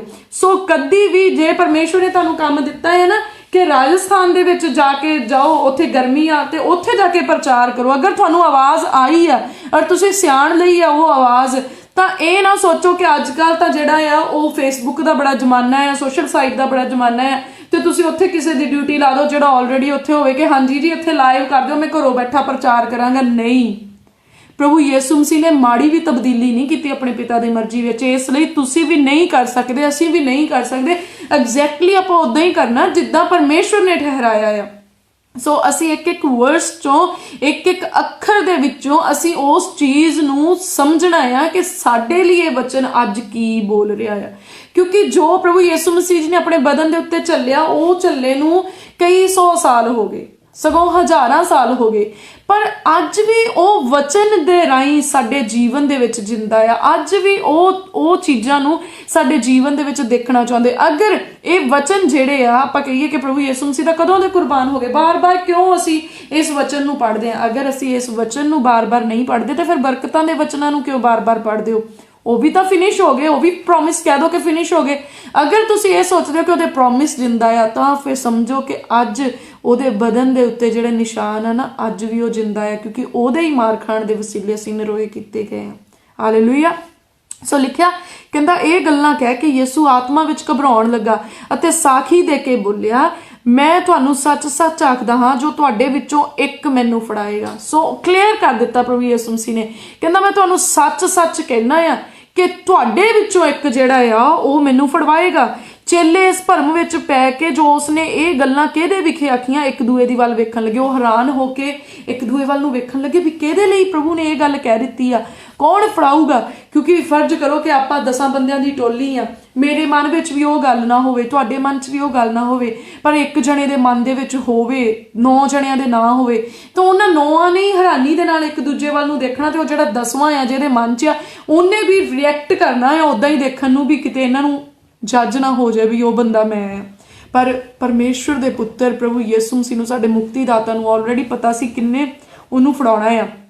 ਤੁਸੀਂ ਸੋਚ ਕੇ ਦੇਖੋ, ਉਹਨੂੰ ਪਤਾ ਸੀਗਾ, ਔਰ ਉਹਨੇ ਫਿਰ ਵੀ ਨਹੀਂ ਕਿਹਾ ਕਿ ਤੂੰ ਇਸ ਗਰੁੱਪ ਦੇ ਵਿੱਚ ਕੀ ਕਰਨ ਆਇਆ ਆ, ਤੂੰ ਸਾਡੇ ਨਾਲ ਰੋਟੀ ਖਾਣ ਕਿਉਂ ਆਇਆ ਆ। ਇੱਕ ਵਾਰੀ ਨਹੀਂ ਪ੍ਰਭੂ ਯਿਸੂ ਮਸੀਹ ਨੇ ਉਹਨੂੰ ਕਿਹਾ, ਯਹੂਦਾ ਇਸਕਰਜੋਤੀ ਨੂੰ ਇੱਕ ਵਾਰੀ ਵੀ ਨਹੀਂ ਕਿਹਾ। ਉਹ ਉੱਥੇ ਹੀ ਸੀਗਾ ਗਰੁੱਪ ਦੇ ਵਿੱਚ, ਔਰ ਉਹ ਨਾਲ ਹੀ ਤੁਰਿਆ ਫਿਰਦਾ ਸੀ, ਔਰ ਪੈਸਿਆਂ ਦੀ ਗੁਥਲੀ ਵੀ ਉਹਦੇ ਕੋਲ ਹੀ ਰਹਿੰਦੀ ਸੀ। ਔਰ ਪ੍ਰਭੂ ਯਿਸੂ ਮਸੀਹ ਨੂੰ ਪਤਾ ਸੀਗਾ ਕਿ ਇਹ ਬੰਦਾ ਲਾਲਚੀ ਆ, ਇਹਨੇ ਵਿਕ ਜਾਣਾ ਆ, ਪਰ ਫਿਰ ਵੀ ਪ੍ਰਭੂ ਯਿਸੂ ਮਸੀਹ ਨੇ ਨਾ ਤਾਂ ਉਹਦੇ ਕੋਲੋਂ ਪੈਸਿਆਂ ਦੀ ਗੁਥਲੀ ਜਿਹੜੀ ਆ ਫੜੀ, ਨਾ ਉਸ ਬੰਦੇ ਨੂੰ ਕਿਹਾ ਕਿ ਤੂੰ ਇਸ ਝੁੰਡ ਨੂੰ ਛੱਡ ਕੇ ਚਲਿਆ ਜਾ ਕਿਉਂਕਿ ਤੂੰ ਵਫਾਦਾਰ ਨਹੀਂ ਹੈਗਾ। ਸੋਚੋ, ਔਰ ਵਚਨ ਦੇ ਵਿੱਚ ਸਾਨੂੰ ਰਹਿਣਾ ਪੈਣਾ ਹੈ, ਇਹਨਾਂ ਡੀਪ ਚੀਜ਼ਾਂ ਨੂੰ, ਇਹਨਾਂ ਗਹਿਰੇ ਭੇਤਾਂ ਨੂੰ ਸਾਨੂੰ ਸਮਝਣਾ ਪੈਣਾ ਹੈ। ਔਰ ਪ੍ਰਭੂ ਨੇ ਸਾਫ਼ ਕਿਹਾ, ਕਹਿੰਦਾ ਤੁਹਾਡੇ ਚੋਂ ਹੀ ਇੱਕ ਆ ਜਿਹਨੇ ਮੈਨੂੰ ਫੜਾਉਣਾ ਆ। ਔਰ ਇੱਕ ਦੂਜੇ ਵੱਲ ਵੇਖਣ ਲੱਗੇ। ਉਸ ਦੇ ਚੇਲਿਆਂ ਵਿੱਚੋਂ ਇੱਕ ਜਿਹਨੂੰ ਯਿਸੂ ਪਿਆਰ ਕਰਦਾ ਸੀ, ਯਿਸੂ ਦੀ ਛਾਤੀ ਤੇ ਢਾਸਣਾ ਲਾਏ ਹੋਏ ਸੀ। ਵਾਓ, ਕਿੰਨਾ ਹਲੀਮ ਸੀ ਪ੍ਰਭੂ ਯਿਸੂ ਮਸੀਹ, ਕਿੰਨਾ ਪਿਆਰ ਕਰਦਾ ਸੀ ਆਪਣੇ ਚੇਲਿਆਂ ਨੂੰ। ਕਹਿੰਦਾ ਇੱਕ ਜਿਹੜਾ ਉਹਨੂੰ ਬਹੁਤ ਪਿਆਰ ਕਰਦਾ ਸੀ, ਕਹਿੰਦਾ ਉਹਦੀ ਛਾਤੀ ਤੇ ਢਾਸਣਾ ਲਾ ਕੇ ਪਿਆ ਸੀ। ਸੋ ਜਸਟ ਇਮੇਜਿਨ ਕਿ ਉਹ ਉਸ ਸੀਨ ਨੂੰ ਕ੍ਰੀਏਟ ਕਰਕੇ ਦੇਖੋ ਕਿ ਪ੍ਰਭੂ ਯਿਸੂ ਮਸੀਹ ਬੈਠੇ ਆ ਢੋ ਲਾ ਕੇ, ਔਰ ਇੱਕ ਚੇਲਾ ਉਹਦੀ ਛਾਤੀ ਦੇ ਉੱਤੇ ਢਾਸਣਾ ਲਾ ਕੇ, ਸਿਰ ਲਾ ਕੇ ਪਿਆ ਆ। ਸੋ ਕਿੰਨਾ ਭਾਗਾਂ ਵਾਲਾ ਉਹ ਚੇਲਾ, ਕਿੰਨਾ ਕਲੋਜ਼ ਉਹ ਪ੍ਰਭੂ ਦੇ। ਪਰ ਅੱਜ ਵੀ ਜਦੋਂ ਜੇ ਤੁਹਾਨੂੰ ਨੀਂਦ ਨਾ ਆਏ ਤਾਂ ਤੁਸੀਂ ਕਹੋ ਕਿ ਪ੍ਰਭੂ ਮੈਨੂੰ ਆਪਣੀ ਫੀਲਿੰਗ ਦਵਾ ਇੱਕ ਮਾਂ ਦੀ ਤਰ੍ਹਾਂ, ਹੈ ਨਾ, ਤੇ ਪ੍ਰਭੂ ਮੈਂ ਤੈਨੂੰ ਪਿਆਰ ਕਰਦਾ ਆ। ਤੁਸੀਂ ਉਹਨੂੰ ਆਤਮਾ ਦੇ ਵਿੱਚ ਫੀਲ ਕਰ ਸਕਦੇ ਆ। ਸੋ ਪਵਿੱਤਰ ਆਤਮਾ ਦੇ ਰਾਹੀਂ ਤੁਹਾਨੂੰ ਫੀਲ ਕਰਾਉਂਦਾ ਆਪਦੀ ਪ੍ਰੈਜ਼ੈਂਸ ਨੂੰ। ਸੋ ਤੁਸੀਂ ਵੀ ਉਹਨੂੰ ਢਾਸਣਾ ਲਾ ਸਕਦੇ, ਪਰ ਸਾਨੂੰ ਇੰਨੇ ਕਲੋਜ਼ ਜਾਣਾ ਪੈਣਾ ਆ ਵੀ ਅਸੀਂ ਉਹਨੂੰ ਢਾਸਣਾ ਲਾ ਸਕੀਏ। ਤੁਸੀਂ ਉਹਨੂੰ ਹੱਗ ਕਰ ਸਕਦੇ ਆ, ਜੱਫੀ ਪਾ ਸਕਦੇ ਤੁਸੀਂ ਪਰਮੇਸ਼ਰ ਨੂੰ ਰੂਹ ਦੇ ਵਿੱਚ। ਸੋ ਪਰ ਸਾਨੂੰ ਉਹਦੇ ਇੰਨਾ ਕਲੋਜ਼ ਹੋਣਾ ਪੈਣਾ ਆ। ਤਾਂ ਇੱਕ ਚੇਲਾ ਉਹਦੀ ਛਾਤੀ ਤੇ ਢਾਸਣਾ ਲਾ ਕੇ ਬੈਠਾ ਸੀ। ਅੱਜ ਕੱਲ ਜਿਹੜੇ ਪਰਮੇਸ਼ਵਰ ਦੇ ਚੇਲੇ ਹੀ ਆ, ਉਹ ਹੀ ਇੱਕ ਦੂਜੇ ਤੋਂ ਇੰਨਾ ਦੂਰ ਰਹਿੰਦੇ ਆ ਵੀ ਢਾਸਣਾ ਲਾਉਣ ਦੀ ਗੱਲ ਜਾਂ ਹੱਥ ਸ਼ੇਕ ਕਰਨ ਦੀ ਜਿਹੜੀ ਗੱਲ ਆ ਉਹ ਤਾਂ ਦੂਰ ਦੀ ਆ। ਬਈ ਉਹ ਇੰਨੀ ਵਾਇਰਸ ਤਾਂ ਹੁਣ ਹੋਇਆ ਆ, ਪਰ ਉਹ ਤਾਂ ਸੋਸ਼ਲ ਡਿਸਟੈਂਸ ਇੰਨੀ ਮੇਨਟੇਨ ਆ ਕਿ ਮੈਂਟਲੀ ਡਿਸਟੈਂਸ ਵੀ ਬਹੁਤ ਆ। Social distance is completely different thing, ਪਰ ਮੈਂਟਲੀ ਡਿਸਟੈਂਸ ਵੀ ਉਹਨਾਂ ਨੇ ਜਿਹੜੀ ਉਹ ਬਹੁਤ ਬਣਾਈ ਹੈ। ਪਰ ਪ੍ਰਭੂ ਯਿਸੂ ਮਸੀਹ ਆਪਣੇ ਚੇਲਿਆਂ ਦੇ ਬਹੁਤ ਕਲੋਜ਼ ਸੀਗੇ। ਕਹਿੰਦਾ ਇਸ ਲਈ ਸ਼ਮਿਓਨ ਪਤਰਸ ਨੇ ਉਹਨੂੰ ਸੈਨਤ ਕੀਤੀ। ਇਹਦਾ ਮਤਲਬ ਸ਼ਮਿਓਨ ਸੀਗਾ ਉਹਦੀ ਛਾਤੀ ਦੇ ਉੱਤੇ ਢੋ ਲਾ ਕੇ ਬੈਠਾ, ਔਰ ਉਹਨੇ ਸੈਨਤ ਕੀਤੀ। ਉਹ ਪੁੱਛਦਾ, ਸੈਨਤ ਮੀਨਸ ਅੱਖ ਦੇ ਨਾਲ ਉਹਨੇ ਪੁੱਛਿਆ ਵੀ ਕੌਣ ਆ ਉਹ, ਕਿਉਂਕਿ ਉਹ ਬਹੁਤ ਕਲੋਜ਼ ਆ ਤੇ ਉਹ ਜਾਣਨਾ ਚਾਹੁੰਦਾ ਕਿ ਪ੍ਰਭੂ ਉਹਦੇ ਕੰਨ ਵਿੱਚ ਹੌਲੀ ਜੀ ਦੱਸ ਦੇਵੇ ਵੀ ਉਹ ਕੌਣ ਆ। ਸੋ ਉਹਨੇ ਆਖਿਆ ਦੱਸ ਤਾਂ ਇਹ ਕਿਹਦੀ ਗੱਲ ਕਰਦਾ ਹੈ। ਸੋ ਉਹਨੇ ਪ੍ਰਭੂ ਨੂੰ ਕਿਹਾ ਵੀ ਦੱਸ ਹਾਂ ਮੈਨੂੰ ਵੀ ਕਿਹਦੀ ਗੱਲ ਕਰਦਾ ਹੈ। ਉਪਰੰਤ ਉਹਨੇ ਯਿਸੂ ਦੀ ਛਾਤੀ ਤੇ ਉਸੇ ਤਰ੍ਹਾਂ ਢਾਸਣਾ ਲਾਇਆ, ਸੈਨਤ ਵੀ ਕੀਤੀ, ਫੇਰ ਉਹ ਢਾਸਣਾ ਲਾ ਕੇ ਜਿਹੜਾ ਪੈ ਗਿਆ। ਕਿੰਨਾ ਪਿਆਰ ਆਉਂਦਾ ਹੋਊਗਾ ਉਹਨੂੰ। ਉਸ ਤੋਂ ਪੁੱਛਿਆ ਪ੍ਰਭੂ ਜੀ ਉਹ ਕਿਹੜਾ ਆ। ਫਿਰ ਉਹਨੇ ਪੁੱਛਿਆ ਕਿ ਵੀ ਪ੍ਰਭੂ ਜੀ ਕਿਹੜਾ ਆ। ਤਾਂ ਯਿਸੂ ਨੇ ਉੱਤਰ ਦਿੱਤਾ, ਜਿਹਦੇ ਲਈ ਮੈਂ ਬੁਰਕੀ ਤਰ ਕਰਾਂ ਅਤੇ ਉਹਨੂੰ ਦਿਆਂ ਉਹ ਹੈ। ਫਿਰ ਜਾਂ ਉਸਨੇ ਬੁਰਕੀ ਤਰ ਕਰ ਲਈ ਤਾਂ ਲੈ ਕੇ ਸ਼ਮਿਓਨ ਅਸਕਰ ਜੋਤੀ ਦੇ ਪੁੱਤਰ ਯਹੂਦਾ ਨੂੰ ਦੇ ਦਿੱਤੀ। ਸੋ ਪ੍ਰਭੂ ਨੇ ਪਹਿਲਾਂ ਸਾਈਨ ਦਿੱਤਾ ਕਿ ਜਿਹਦੇ ਲਈ ਮੈਂ ਬੁਰਕੀ ਨੂੰ ਭੇਵਾਂ ਤੇ ਫਿਰ ਉਹਨੂੰ ਦੇ ਦੇਵਾਂ, ਕਹਿੰਦਾ ਉਹੀ ਉਹ ਬੰਦਾ ਹੋਊਗਾ। ਤੇ ਫਿਰ ਉਹਨੇ ਇਦਾਂ ਹੀ ਕੀਤਾ, ਉਹਨੇ ਬੁਰਕੀ ਤੋੜ ਕੇ ਭੇਂਤੀ। ਇੱਕ ਸੂਪ ਦੇ ਵਾਂਗ ਹੋਊਗਾ, ਇਹਦਾ ਮਤਲਬ ਕੁਛ ਚੀਜ਼ ਉਹਦੇ ਵਿੱਚ ਉਹਨੇ ਡਿਪ ਕੀਤੀ ਤੇ ਫਿਰ ਉਹਨੇ ਉਹ ਬੁਰਕੀ ਜਿਹੜੀ ਆ ਉਹ ਯਹੂਦਾ ਅਸਕਰ ਜੋਤੀ ਨੂੰ ਜਿਹੜੀ ਆ ਦੇ ਦਿੱਤੀ। ਅਤੇ ਬੁਰਕੀ ਦੇ ਪਿੱਛੋਂ ਉਸੇ ਵੇਲੇ ਸ਼ੈਤਾਨ ਉਹਦੇ ਵਿੱਚ ਸਮਾਇਆ। ਇਹਦਾ ਮਤਲਬ ਕਿ ਜੇ ਲਿਖਤਾਂ ਲਿਖੀਆਂ ਸੀ ਕਿ ਕਿਸੇ ਨੇ ਫੜਵਾਉਣਾ ਹੈ, ਸਾਰਾ ਕੁਝ ਵੈਲ ਪਲਾਨ ਸੀਗਾ। ਪਹਿਲਾਂ ਤੋਂ ਹੀ ਉਹ ਇੱਕ ਪਲਾਨ ਬਣਿਆ ਹੋਇਆ ਸੀ, ਇੱਕ ਸਾਰੀ ਯੋਜਨਾ ਦੇ ਤਹਿਤ ਸਾਰਾ ਕੁਝ ਹੋਇਆ। ਇਹਦਾ ਮਤਲਬ ਉਦੋਂ ਤੱਕ ਸ਼ੈਤਾਨ ਜਿਹੜਾ ਨਹੀਂ ਸਮਾਇਆ ਸੀ ਯਹੂਦਾ ਦੇ ਵਿੱਚ, ਉਦੋਂ ਤੱਕ ਯਹੂਦਾ ਉਹਨਾਂ ਸਾਰੇ ਚੇਲਿਆਂ ਦੇ ਵਿੱਚੋਂ ਉਹਨਾਂ ਵਾਂਗ ਹੀ ਸੀਗਾ ਜਿਹੜਾ ਪ੍ਰਭੂ ਦੇ ਬਹੁਤ ਕਲੋਜ਼ ਸੀਗਾ। ਪਰ ਸਾਰੀ ਡੀਲ ਉਹ ਕਰ ਚੁੱਕਿਆ ਸੀਗਾ। ਪਰ ਉਸ ਟਾਈਮ ਤੇ ਹੋ ਸਕਦਾ ਕਿ ਜਦੋਂ ਸੁਣ ਰਿਹਾ ਸੀ, ਜਦੋਂ ਪ੍ਰਭੂ ਯਿਸੂ ਮਸੀਹ ਨੇ ਕਿਹਾ ਤੁਹਾਡੇ ਚੋਂ ਹੀ ਇੱਕ ਨੇ ਫੜਾ ਦੇਣਾ ਆ, ਤੁਸੀਂ ਵੀ ਇੱਕ ਦੂਜੇ ਲਈ ਹਲੀਮ ਹੋਇਓ, ਤੁਸੀਂ ਇੱਕ ਦੂਜੇ ਦੇ ਪੈਰ ਧੋਇਓ, ਸਾਰਾ ਕੁਝ, ਤਾਂ ਹੋ ਸਕਦਾ ਉਹਦਾ ਦਿਲ ਬਦਲ ਗਿਆ ਹੋਵੇ। ਔਰ ਵਚਨ ਦੇ ਵਿੱਚ ਲਿਖਿਆ ਆ ਕਿ ਜਦੋਂ ਉਹਨੇ ਬੁਰਕੀ ਤਰ ਕਰਕੇ ਉਹਨੂੰ ਦੇ ਦਿੱਤੀ, ਕਹਿੰਦਾ ਉਸੇ ਹੀ ਵੇਲੇ ਸ਼ੈਤਾਨ ਉਹਦੇ ਵਿੱਚ ਸਮਾਇਆ। ਦਾ ਮਤਲਬ ਉਹ ਬੁਰਕੀ ਜਿਹੜੀ ਸੀ ਉਹ ਇੱਕ ਚਾਬੀ ਸੀ ਉਹਦੇ ਦਿਲ ਨੂੰ ਅਨਲੌਕ ਕਰਨ ਦੀ, ਜਾਂ ਉਹਦੇ ਅੰਦਰਲੇ ਸਿਸਟਮ ਨੂੰ ਅਨਲੌਕ ਕਰਨ ਦੀ, ਕਿ ਸ਼ੈਤਾਨ ਉਹਦੇ ਵਿੱਚ ਸਮਾ ਗਿਆ। ਉਦੋਂ ਤੱਕ ਨਹੀਂ ਸਮਾਇਆ ਜਦੋਂ ਤੱਕ ਉਹਨੇ ਬੁਰਕੀ ਨਹੀਂ ਖਾਧੀ ਸੀਗੀ। ਸੋ ਉਹ ਸਾਰੇ ਕੰਮ ਐਨ ਉਦਾਂ ਹੀ ਪੂਰੇ ਹੋਣੇ ਸੀ ਜਿੱਦਾਂ ਉਹ ਪਲਾਨ ਕੀਤੇ ਗਏ ਸੀ, ਜਿੱਦਾਂ ਉਹ ਯੋਜਨਾ ਵਿੱਚ ਸੀ। ਤਾਂ ਯਿਸੂ ਨੇ ਉਹਨੂੰ ਕਿਹਾ ਜੋ ਤੂੰ ਕਰਨਾ ਹੈ ਸੋ ਛੇਤੀ ਕਰ। ਵਾਓ, ਪ੍ਰਭੂ ਯਿਸੂ ਮਸੀਹ ਨੂੰ ਵੀ ਪਤਾ ਲੱਗ ਗਿਆ ਵੀ ਹੁਣ ਸ਼ੈਤਾਨ ਉਹਦੇ ਵਿੱਚ ਆ ਗਿਆ ਆ, ਸਮਾ ਗਿਆ ਆ। ਸੋ ਉਹਨੇ ਯਹੂਦਾ ਨੂੰ ਕਿਹਾ, ਕਹਿੰਦਾ ਹੁਣ ਤੂੰ ਜੋ ਕਰਨਾ ਹੈ ਛੇਤੀ ਕਰ, ਕਿਉਂਕਿ ਉਹ ਸੇਮ ਟਾਈਮ ਤੇ ਹੋਣਾ ਸੀ ਜਿਹੜਾ ਟਾਈਮ ਪ੍ਰਭੂ ਦੇ ਲਈ ਠਹਿਰਾਇਆ ਗਿਆ ਸੀਗਾ। ਕਹਿੰਦਾ ਪਰ ਜਿਹੜੇ ਖਾਣ ਬੈਠੇ ਸਨ ਉਹਨਾਂ ਵਿੱਚੋਂ ਕਿਸੇ ਨੇ ਨਾ ਜਾਤਾ ਪਈ ਉਹਨੂੰ ਇਹ ਕਾਹਦੇ ਲਈ ਆਖਿਆ। ਸੋ ਇਕੱਠੇ ਹੀ ਬੈਠੇ ਸੀ ਪਰ ਕਿਸੇ ਨੂੰ ਨਹੀਂ ਸਮਝ ਆਈ ਵੀ ਪ੍ਰਭੂ ਯਿਸੂ ਮਸੀਹ ਨੇ ਉਹਨੂੰ ਕਾਹਤੇ ਕਿਹਾ ਵੀ ਜੋ ਤੂੰ ਕਰਨਾ ਛੇਤੀ ਕਰ। ਇਹਦਾ ਮਤਲਬ ਉਹਨਾਂ ਨੂੰ ਫੇਰ ਵੀ ਨਹੀਂ ਅੰਡਰਸਟੈਂਡ ਹੋਇਆ ਕਿ ਉਹ ਸਾਰਾ ਸਿਸਟਮ ਜਿਹੜਾ ਹੈ ਉਹ ਕੀ ਚੱਲ ਰਿਹਾ ਹੈ, ਕਿੰਨਾ ਕਲੋਜ਼ ਉਹ ਟਾਈਮ ਆ ਗਿਆ। ਕਹਿੰਦਾ ਯਹੂਦਾ ਦੇ ਕੋਲ ਗੁਥਲੀ ਰਹਿੰਦੀ ਸੀ। ਸੋ ਕਈਆਂ ਨੇ ਸਮਝਿਆ ਕਿ ਯਿਸੂ ਨੇ ਉਹਨੂੰ ਆਖਿਆ ਭਈ ਤਿਉਹਾਰ ਦੇ ਲਈ ਜੋ ਕੁਝ ਸਾਨੂੰ ਲੋੜੀਂਦਾ ਹੈ ਸੋ ਮੁੱਲ ਲਿਆ, ਅਥਵਾ ਇਹ ਕਿ ਕੰਗਾਲਾਂ ਨੂੰ ਕੁਝ ਦੇ। ਸੋ ਕਈ ਵਾਰੀ ਅਸੀਂ ਖਾਣ ਪੀਣ ਦੇ ਇੰਨੇ ਮਤਵਾਲੇ ਹੁੰਨੇ ਆ ਕਿ ਸਾਨੂੰ ਖਾਣ ਪੀਣ ਤੋਂ ਬਿਨਾ ਹੋਰ ਕੁਝ ਨਜ਼ਰ ਹੀ ਨਹੀਂ ਆਉਂਦਾ। ਪ੍ਰਭੂ ਨੇ 2-3 ਵਾਰੀ ਉਹਨਾਂ ਨੂੰ ਖੋਲ ਕੇ ਦੱਸ ਦਿੱਤਾ ਵੀ ਇਸੇ ਗਰੁੱਪ ਦੇ ਵਿੱਚ ਉਹ ਬੰਦਾ ਜਿਹਨੇ ਆਪਣਾ ਪੈਰ ਪੁੱਟਿਆ ਆ ਉਹਨੂੰ ਫੜਾਉਣ ਦੇ ਲਈ। ਫਿਰ ਜਦੋਂ ਉਹਨੇ ਕਿਹਾ ਤੁਹਾਡੇ ਚੋਂ ਹੀ ਇੱਕ ਨੇ ਮੈਨੂੰ ਫੜਾਉਣਾ ਆ, ਫਿਰ ਤੀਜੀ ਵਾਰੀ ਉਹਨੇ ਕਿਹਾ ਕਿ ਜਿਹਨੂੰ ਮੈਂ ਬੁਰਕੀ ਭੇਂ ਕੇ ਦਿਆਂ ਉਹ ਆ। ਫਿਰ ਵੀ ਵਚਨ ਦੇ ਵਿੱਚ ਲਿਖਿਆ ਕਿ ਉਹਨਾਂ ਨੇ ਨਹੀਂ ਸਮਝਿਆ ਵੀ ਉਹਨੇ ਕਿਉਂ ਉਹਨੂੰ ਕਿਹਾ। ਫਿਰ ਪ੍ਰਭੂ ਨੇ ਇਹ ਵੀ ਕਹਿਤਾ ਵੀ ਯਹੂਦਾ ਜੋ ਤੂੰ ਕਰਨਾ ਛੇਤੀ ਕਰ ਲਾ। ਤੇ ਉਹਨਾਂ ਨੇ ਫਿਰ ਵੀ ਜਿਹੜਾ ਆ ਉਹ ਨਹੀਂ ਅੰਡਰਸਟੈਂਡ ਕੀਤਾ ਵੀ ਇਹਨੂੰ ਬੁਰਕੀ ਦਿੱਤੀ ਸੀ, ਇਹਨੂੰ ਪ੍ਰਭੂ ਨੇ ਕਹਿ ਦਿੱਤਾ ਇਹੀ ਉਹ ਬੰਦਾ ਆ। ਉੱਥੇ ਤਾਂ ਰੌਲਾ ਪੈ ਜਾਣਾ ਸੀ, ਓਏ ਤੂੰ ਕਿਉਂ ਫੜਾਇਆ ਪ੍ਰਭੂ ਨੂੰ, ਤੂੰ ਕਿਉਂ ਏਦਾਂ ਕੀਤਾ ਜਾਂ ਕਿੱਦਾਂ। ਪਰ ਉਹ ਕੁਝ ਨਹੀਂ ਸਮਝ ਆਉਣ ਦਿੱਤਾ, ਉਹਨਾਂ ਦੇ ਮਾਈਂਡ ਖਾਣ ਪੀਣ ਦੇ ਵਿੱਚ ਲੱਗੇ। ਔਰ ਲਿਖਿਆ ਕਿ ਉਹਨਾਂ ਨੇ ਫਿਰ ਵੀ ਸਮਝਿਆ ਕਿ ਉਹ ਪ੍ਰਭੂ ਨੇ ਉਹਨੂੰ ਇਸ ਲਈ ਬਾਹਰ ਭੇਜਿਆ ਵੀ ਜਾ ਕੁਝ ਖਾਣ ਪੀਣ ਲਈ ਹੋਰ ਲੈ ਕੇ ਆ ਤੇ ਤਿਉਹਾਰ ਦੇ ਲਈ ਜਿਹੜਾ ਆ ਉਹ ਇੰਤਜ਼ਾਮ ਕਰੇ। ਖਾਣ ਪੀਣ ਦੇ ਚੱਕਰਾਂ ਦੇ ਵਿੱਚ ਹੀ ਆ।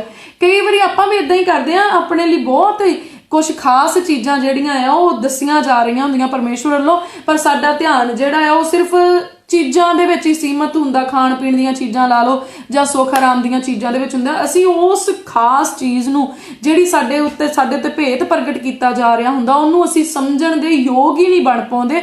ਅਸੀਂ ਮਤਵਾਲੇ ਹੋਏ ਹੁੰਦੇ। ਇਸ ਲਈ ਸਾਨੂੰ ਬਹੁਤੇ ਮਤਵਾਲੇ ਨਹੀਂ ਹੋਣਾ, ਪਰ ਸਾਨੂੰ ਜਿਹੜਾ ਆ ਉਹ ਕੰਸੈਂਟਰੇਸ਼ਨ ਦੇ ਵਿੱਚ ਰਹਿਣਾ ਪੈਣਾ ਆ ਕਿ ਕਿਹੜੇ ਭੇਤ ਸਾਡੇ ਉੱਤੇ ਜਿਹੜੇ ਆ ਉਹ ਆਤਮਾ ਦੇ ਦੁਆਰਾ ਪ੍ਰਗਟ ਕੀਤੇ ਜਾਂਦੇ ਆ। ਤਾਂ ਇੱਥੇ ਚੇਲੇ ਵੀ ਕਹਿੰਦੇ ਜਾਂ ਉਹਨੇ ਕਿਹਾ ਹੋਣਾ ਵੀ ਜਾ ਕੁਛ ਲਿਆ ਤੇ ਕੰਗਾਲਾਂ ਨੂੰ ਵੰਡਾਂਗੇ।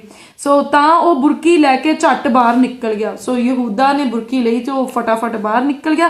ਅਤੇ ਉਹ ਰਾਤ ਦਾ ਵੇਲਾ ਸੀ, ਉਹ ਸ਼ਾਮ ਦਾ ਵੇਲਾ ਸੀ। ਹੋ ਸਕਦਾ ਆਹੀ ਵੇਲਾ ਹੋਵੇ ਜੇ ਇਸ ਵੇਲੇ ਵਿੱਚ ਆਪਾਂ ਇਸ ਸਾਖੀ ਨੂੰ ਚੇਤੇ ਕਰ ਰਹੇ ਹਾਂ, ਇਸ ਪਰਮੇਸ਼ਵਰ ਦੇ ਨਾਲ ਜੋ ਕੁਝ ਹੋਇਆ ਪ੍ਰਭੂ ਯਿਸੂ ਮਸੀਹ ਜੀ ਦੇ ਨਾਲ ਉਸ ਵੇਲੇ ਨੂੰ ਚੇਤੇ ਕਰ ਰਹੇ। ਤੇ ਹੋ ਸਕਦਾ ਇੱਦਾਂ ਕਦਾ ਹੀ ਵੇਲਾ ਜਿੰਨਾ ਕੁ ਟਾਈਮ ਹੋਣਿਆ ਇਹ ਇੱਕ ਵੇਲਾ ਚੱਲ ਰਿਹਾ ਹੋਵੇ, ਸੇਮ ਇੱਦਾਂ ਦਾ ਪੀਰੀਅਡ ਹੀ ਉੱਥੇ ਹੋਵੇ।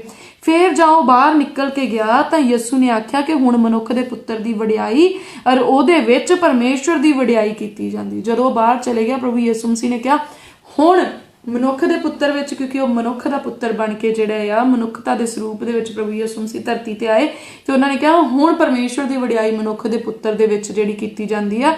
ਔਰ ਮਨੁੱਖ ਦੇ ਪੁੱਤਰ ਦੀ ਵਡਿਆਈ ਪਰਮੇਸ਼ਵਰ ਚ ਕਹਿੰਦਾ ਜੇ ਪਰਮੇਸ਼ਵਰ ਦੀ ਵਡਿਆਈ ਉਹਦੇ ਵਿੱਚ ਕੀਤੀ ਗਈ ਤਾਂ ਪਰਮੇਸ਼ਵਰ ਆਪਣੇ ਵਿੱਚ ਉਹਦੀ ਵਡਿਆਈ ਕਰੇਗਾ।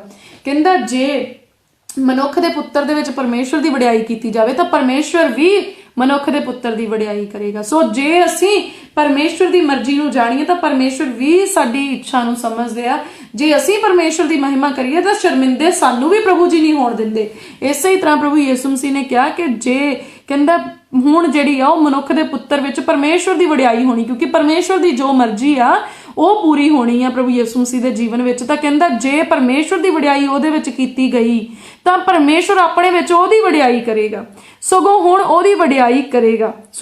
ਸਗੋਂ ਹੁਣ ਉਹਦੀ ਵਡਿਆਈ ਕਰੇਗਾ। ਹੇ ਬਾਲਕੋ ਹੁਣ ਥੋੜਾ ਚਿਰ ਮੈਂ ਤੁਹਾਡੇ ਨਾਲ ਆ। ਸੋ ਪ੍ਰਭੂ ਯਿਸੂ ਮਸੀਹ ਸਾਰੀਆਂ ਗੱਲਾਂ ਕਲੀਅਰਲੀ ਕਰ ਰਹੇ ਉਹਨਾਂ ਦੇ ਨਾਲ।